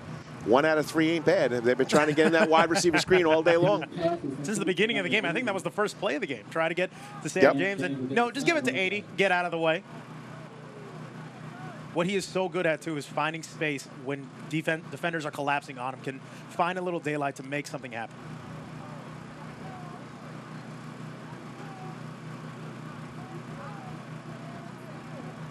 And they'll march this one back. Probably holding. It's got to be. What else could it be? Holding, number 74 offense. 10-yard penalty from the spot of the foul. Replay the down. All right, let's get a little. He made us go. Let's get into this. You call holding on every play in an all-star game. It's an all-star game. Let the kids play. It's an all-star game, Zebras. Come on. 1st and 10. And the pitch along the outside. It's Tupac Lanier. And he is stopped in the backfield. Running play looks great until Tyreek is on the edge. Yeah. Only so much you can do. Could you imagine you get the ball and you see this guy waiting there right there? You get 11 scholarship ball and he's 6 foot whatever. I mean, Uh-oh, I'm going down. Oh, this is in my way. No, I should be going this way. Like I tell you. Whatever side he's on, audible, go right. Go to the other side. Go right. During the season, though, you could do that. And what makes him even scarier is, as good a tackler as he is, you got to imagine he's going to be an aggressive pass rusher at that next level, because imagine getting a blindside hit from him. He's going to force fumbles. We saw it happen here today, and I mean, just all the great player for BJ Payne's Seahawks. 2nd and 12.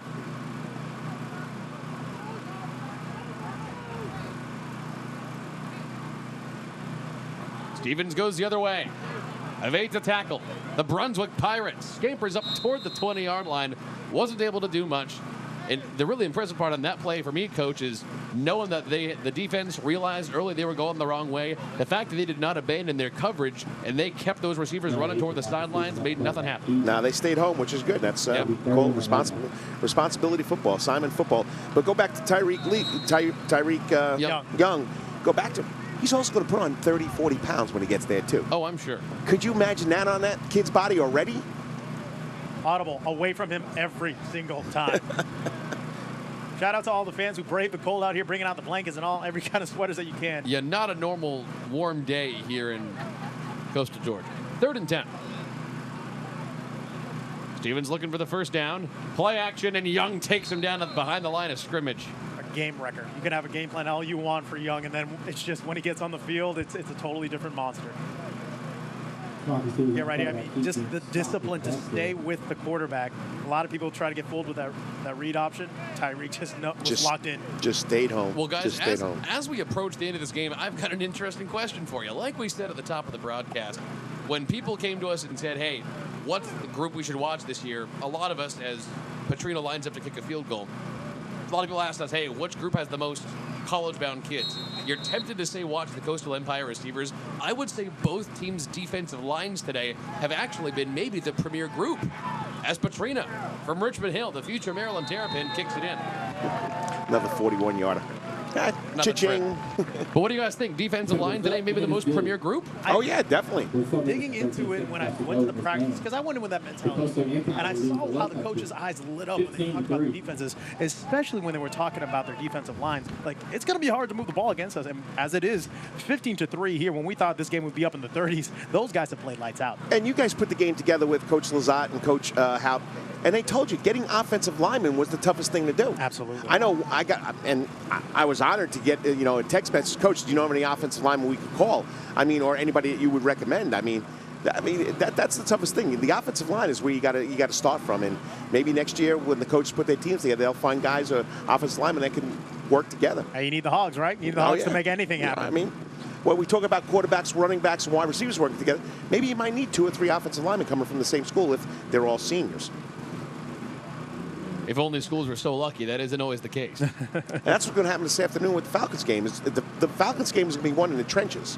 It's not going to be run with Ryan or Julio. Or Julio. It's going to be run in the trenches. Who's going to run the ball, Red? And you can watch it right here on WSAV. Right. And Akaya, how do I say it? Ajaya? What's his? Ajay. He's the only running back to get 100 yards against the Falcons. Well, this is another thing, an interesting thing, is Coach Haupt mentioned, guys, I'm going to do my best to get this game ended on time because he's a big Eagles fan. He wants to watch this game on WSAV. We had that discussion early on my show, yes. And the kick is away from Petrino. Deep liner down to the goal line. And they'll get it out there again with what could likely be the final drive of the day here in the inaugural Blitz Border Bowl for Team South Carolina. I'm on TV, Mom. I'm on TV. 15-3, 2 touchdowns and 4-13. All-star game. I don't know if it's if they call holding again on this drive, I swear. It's like calling traveling during the NBA All-Star game. Are you serious? Hey, you know what? Like you said, this is the first time they've been out in a long time. Can't blame them. You can't blame them. Still, overall, a great showing, and what a great cause this is to raise it all for the Ronald McDonald House. I mean, this is an amazing show out there. And a really, really impressive crowd for year one. Both sides of the stands. The Coastal Empire side and the Lowcountry side. And it'll only get bigger as the years go on. I was thinking about this. I was really surprised that they haven't done this thing before, but now that we see the energy for it and the kids really want to be a part of it, why not have this for a few more years? Andre Eldred from Bluffton back into quarterback, throws into coverage. Complete pass, and a gain of 6 yards on the play. And on the reception that time, Jamel Moultrie, his 3rd catch of the day, the Whale Branch player. That's how I can tell it's well-bearded players, because by its helmet, it looks like LSU. Yellow helmet, right? Yeah. And this is the real fun part for us, again, seeing kids like Moultrie, who deserved a lot of TV time, but just well-branched a little bit outside of our viewing area sometimes. But here he is going up against Williams Island right now. 2nd down and 4. Eldridge. Pressure coming. Keeps the play alive and rolls and throws. Nearly intercepted. Great coverage on the defense there. And knocking it down. Kalen Scott. Kalen Scott, your boy at Islands, coach. Yep. Yeah, he's got to travel with me now. We got to go play a game in Effingham. He plays on my basketball team. I wonder what kind of warmth he's going to be in, or what shape. Hope it's not too windy tonight. We'll see. Or cold. Rex Castillo briefly leaving us, taking the trophies. You'll see him down there on the field after the game, not only to present the winning trophy to the winning coach here in the Blitz Border Bowl, but also the MVP. Can't wait to see who that's going to be. Formation, not enough people on the line of scrimmage offense. That penalty is declined. We're at 3rd down. Illegal formation, not enough guys on the line of scrimmage here. So after the penalty, 3rd down and call it 5 yards. Penalty was against the Lowcountry. Penalty was a 5. It'll be 3rd and 5. Eldridge on the delayed give. Absolutely nothing doing. Blown up by the defense. 4th down. Here they come. You know they're going for it. I'm waiting for a pick 6 or something to happen.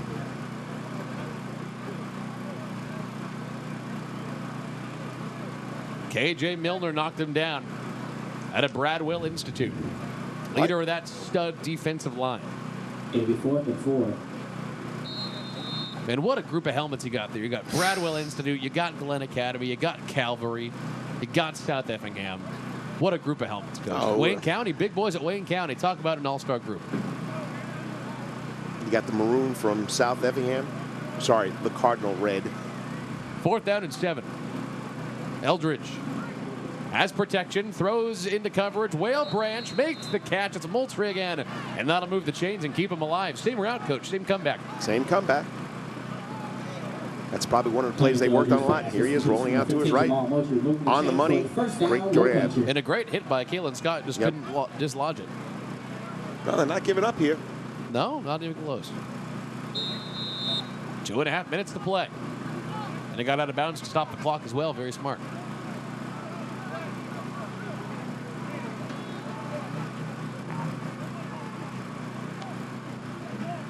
Eldridge has protection again. Plenty of time goes downfield. This could be trouble. Kalen Scott tips it away. Ran with him stride for stride. I'll tell you, Coach, the defensive backs on both teams, very impressive today. They've really limited the amount of downfield throwing the quarterbacks can do. We've seen, what, 4 interceptions, 3 interceptions? Yep. And what's impressive, how they run with the receiver, and they're right there when the ball's thrown. Right there, Kalen right there. Gets his hand up.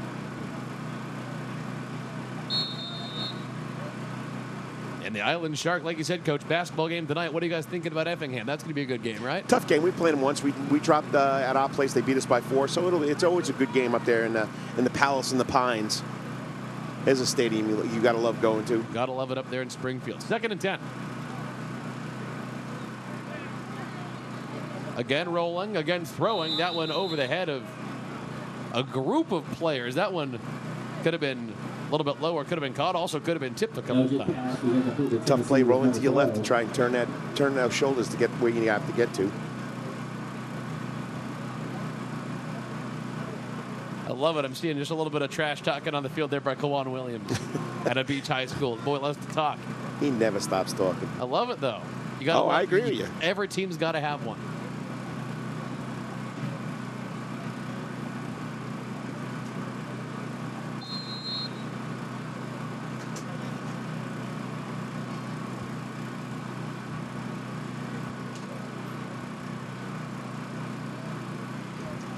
Rex Castillo getting his workout, eh?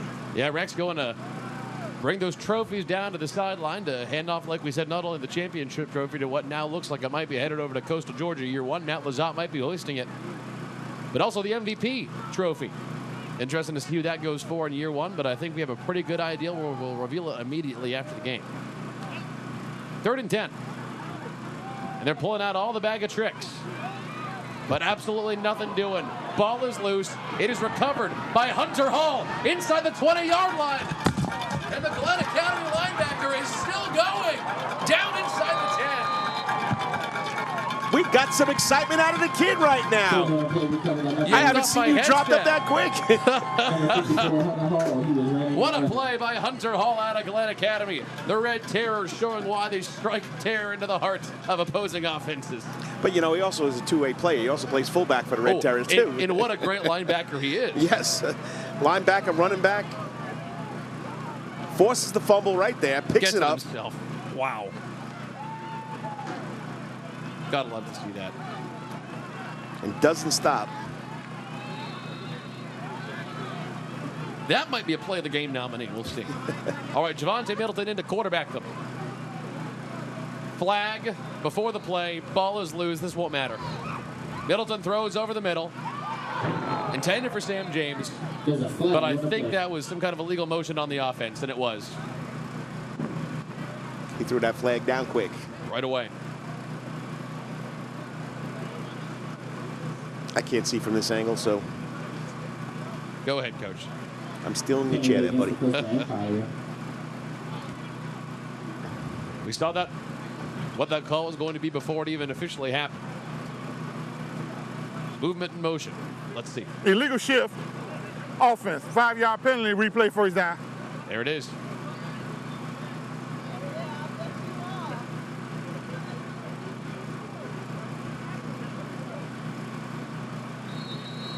Got the Jenkins tandem in the backfield with Toot Johnson. So Toot Johnson already has the touchdown. He's there with Amin Stevens.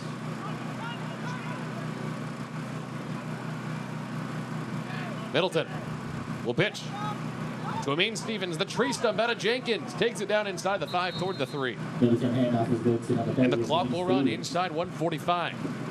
Now Amin Stevens has been a great running back today. Powerful, gotten them inside the 5, I believe, Coach, 2 times. The question is, do they reward him or do they go for the knockout punch? Let's toot the horn. Let's give it to Toot. Give it to Toot and finish him off? Finish him off. 2nd down and goal. From the 4. Botched. Bad pitch from Middleton. He got it back. To Toot Johnson. He got it back, but Coach, he pitched it high. Yeah, he tossed it up high.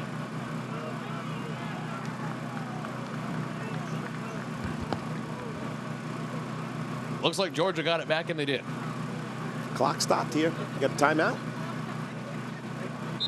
Had a couple little clock issues today. And they'll let him play.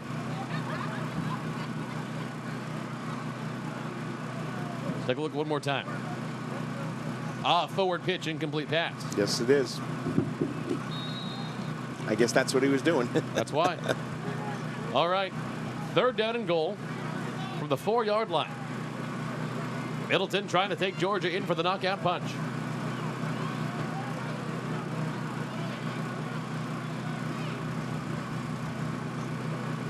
Middleton lobs it up.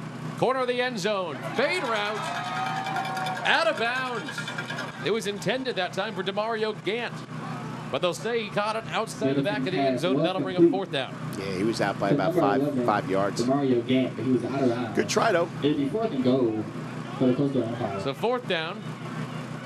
Can't really see a reason right now to bring out Petrino, so might as well go for one more play. I would go for it. Try to get your kids 1 extra touchdown on film for college coaches. Why not? Middleton to quarterback, flanked by Toot Johnson and Amin Stevens. 4th and goal from the 4. Middleton, they'll roll again. And Javonte, bullet pass, knocked away, incomplete. And that'll likely end the game on offense for Team Coastal Empire. And that'll bring up one last drive here for Team Lowcountry. I go one last try. I don't know if we're going to get a drive out of this with 57 seconds going. Fair enough.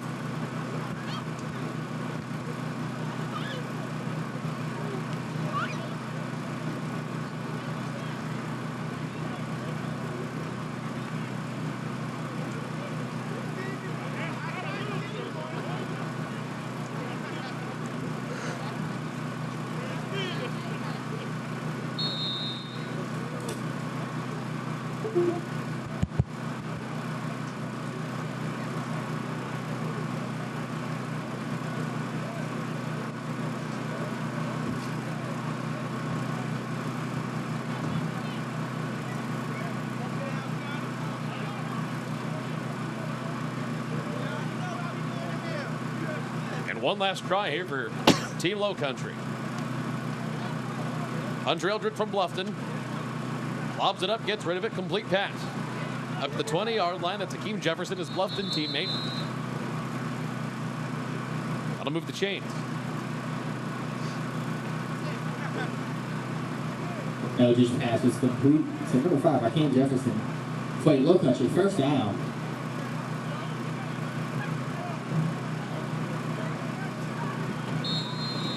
New 1st and 10. That one stopped the clock. All right, Coach, a couple of MVP options. A couple on offense, a couple on defense. Up the middle goes Kylie Middleton, gain of 4 or 5 yards. Now, obviously, if you're thinking about big plays made, you can think about Tristan James, 2 interceptions for Team Lowcountry. You could be thinking about Toot Johnson from Effingham County. Who's your vote? I got to go with Toot Johnson. I mean, over 100 yards, touchdown. I mean, he's the one that led the Coastal Empire team to that score to take the big lead. You know, I mean, it was 6-3.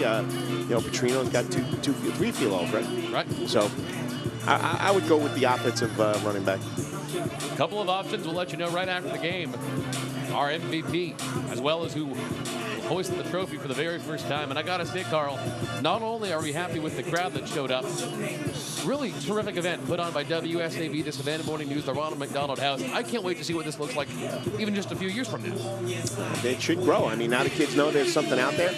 You know, they'll want to be part of it. You know, for the kids that aren't the 5 stars, 3 stars, 4 stars, whatever they want, this is a chance, one more time, chance to shine, like I said at the beginning of the broadcast.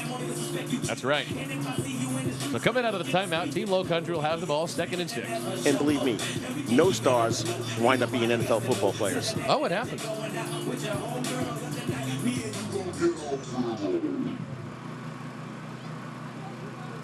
National Signing Day, a couple of weeks too.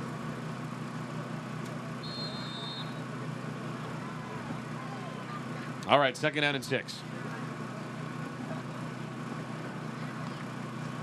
Eldridge has a little bit of time and then gets absolutely rocked. Taquan Washington out of Cavalry Day School. He's had a game all day, too. Man, hasn't he? If we had defensive stats, how many tackles have he had? Double digits, right? Oh, yeah. Being sacked in the backfield by number 66. That'll bring up 3rd down and about 15 yards. If they get one more off, we'll see. Only 15 seconds to play here in the inaugural Blitz Border Bowl. Georgia's going to win 15-3. They're rushing it.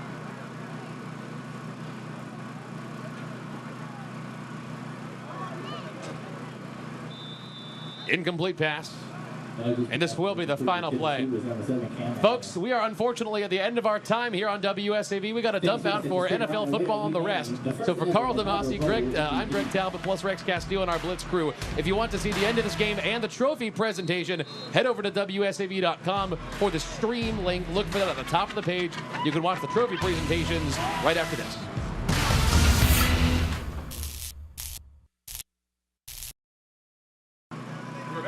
WSAV stream. If you're watching streaming, thank you for still being with us.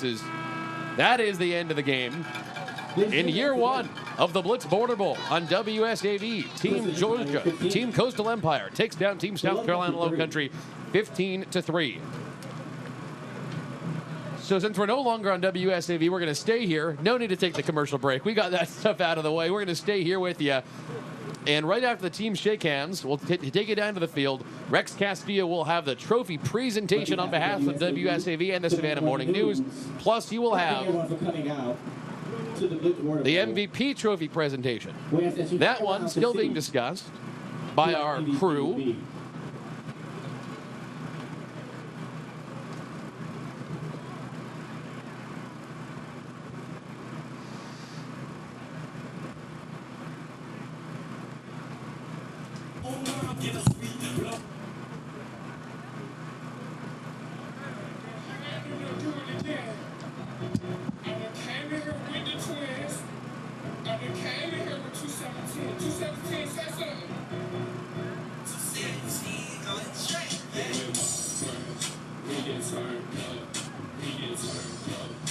We are getting ready for the trophy presentation here on WSAV.com.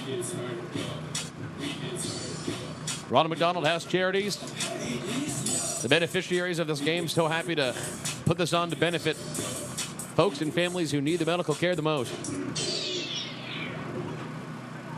They're alongside WSAV General Manager Mark Hefner. Rex Castillo on the field as well.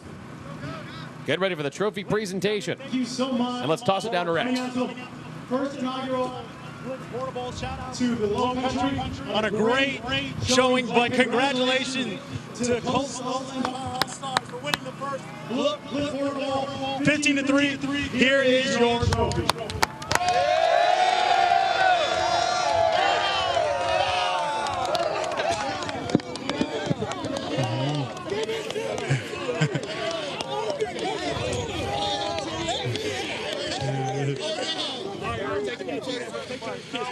And now to introduce our MVP.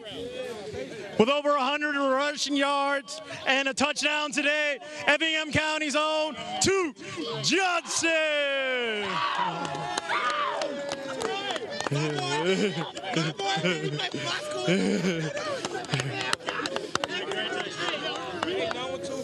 Effingham County, the Rebel Star with so many college offers. Our MVP today, 105 yards on just 9 carries and a touchdown. There is he, the MVP, and the winning coach here in year 1 of the Blitz Border Bowl, Matt Lazat. Really terrific event. Coach, you were right, made the right call. 9 carries, over 100 yards, a touchdown. I mean, he was the guy that toted the rock and got them to get the big lead. And you got to give kudos to Mr. Petrino with 3 field goals. But great team effort right there by Coastal Empire. And let's go back down to Rex with the winning coach. Why we got quiet? All right, welcome back to the Blitz Border Bowl. I'm now joined by the head coach of the winning team, Coastal Empire, Matt Lazat. Matt, what has this game been like? I tell you, it's been great. These guys have been great. The coach has been great. What a great environment. Excited to see all these guys hoist the trophy and kiss it a little bit. Now you had the task of getting kids from all kinds of schools to get to goal against Lowcountry. They came up fired up. Did this game turn out the way you expected it? Yeah, I expected to win. We had a pretty good team. So we had guys driving from an hour away. Excited about playing for the state of Georgia, coastal Georgia, ready to rock and roll, and couldn't be more proud of them. Let's get a word here with your MVP, 2 Johnson, with over 100 rushing yards. Congratulations. Okay, 2. Was it a little different playing with guys who wore different helmets? Yes, sir, definitely. But was it like there was no way you guys were going to let this one go when it was being played in Georgia, huh? No, sir. And how much fun was it to get this MVP and just play amongst so many skill guys? It was great. I want to say I'm blessed to be able to play with this group of players, and I want to say good job to the O-line. Well, not a bad way to have his last high school football game with an MVP trophy. Thank you guys so much for joining us. We'll send him back up. Thanks, guys. And thank you so much, Rex. Back up here in the booth, Greg Talbot on ESPN Radio, Hilton Head, Savannah's Carl DeMasi at the end of Blitz Border Bowl #1. There will be many more to come in the coming years, but let's go ahead and take a look at some highlights from our MVP. Not only did he have the 1 touchdown, but Carl, he broke off some major runs. I mean, he just kept his legs turning, and you can't teach that. The kid's got to want to do it, and just ran over a couple people. Great, outstanding run right there by 2 Johnson. He has a next run deep in his end zone. I think he took this one for at least 10, 12 yards right there. Just tough running. What more can you say about the MVP? And here's the touchdown. That would be the 1 touchdown today for the Blitz Border Bowl, Episode 1. Offers for toot from Eastern Carolina, Central Michigan, Kansas, the Citadel in Charleston, Savannah State, Mercer, and actually more, if you can believe it. Those are just the big names. I mean, he's an outstanding athlete. I mean, he's got a tremendous body build, and that's what college will look for. They look for that strong type of kid, that can run people over and do it all. No, also impressed us not only today. Every game we've seen him, he kicks 50 and 60-yard field goals. Shouldn't be looked past. Joseph Petrino, great game today as the kicker for Richmond Hill. I mean, you guys said it. When a kid can kick a field goal with his right foot from 60 yards and left, kicks a 51, the talent is there, and that's why he's going to the University of Maryland. He's going to be a Terp. And folks, we wanted to take a second to thank all of our great sponsors that you heard from today on the Blitz Border Bowl, Episode 1. We want to thank all of our Blitz Border Bowl sponsors. They were brought to you by Cintas, Texas Roadhouse, Savannah and Lowcountry Honda dealers, and Optum Orthopedics. So, Team Coastal Georgia, Coastal Empire wins year one. Toot Johnson is your MVP. Coach, really great event for year one. Your thoughts about what this game can be moving into the future? I think it can be great. It's exciting. The kids are going to love it. The kids are going to want to participate in it. And, when it's against the Coastal Empire and the Lowcountry, people are going to come out no matter what the weather's like. And I got to say this. If you thought this game was not particularly close this year, I want you to wait for next year because in the Lowcountry this year, it was sophomore and junior heavy. They might have been a little light on seniors this year. Not the case next year. Oh, it's going to be a battle. It's going to be close next year. Battle of the Border Bowl. It's going to be a battle. It certainly is. Well, that'll do it for our coverage here on WSAV with the Savannah Morning News for year one of the Blitz Border Bowl. For everybody on our WSAV Blitz crew who came back after football season to put this one together and see a 15-3 Georgia Coastal Empire win, thank you so much for joining us. So for Rex Castillo, Carl Donasi, Dan Flaxier, Jared Perlman, and our whole Blitz crew, I'm Greg Talbot saying so long. We'll see you back here for more WSAV football, if you can believe it, only a few months away in August.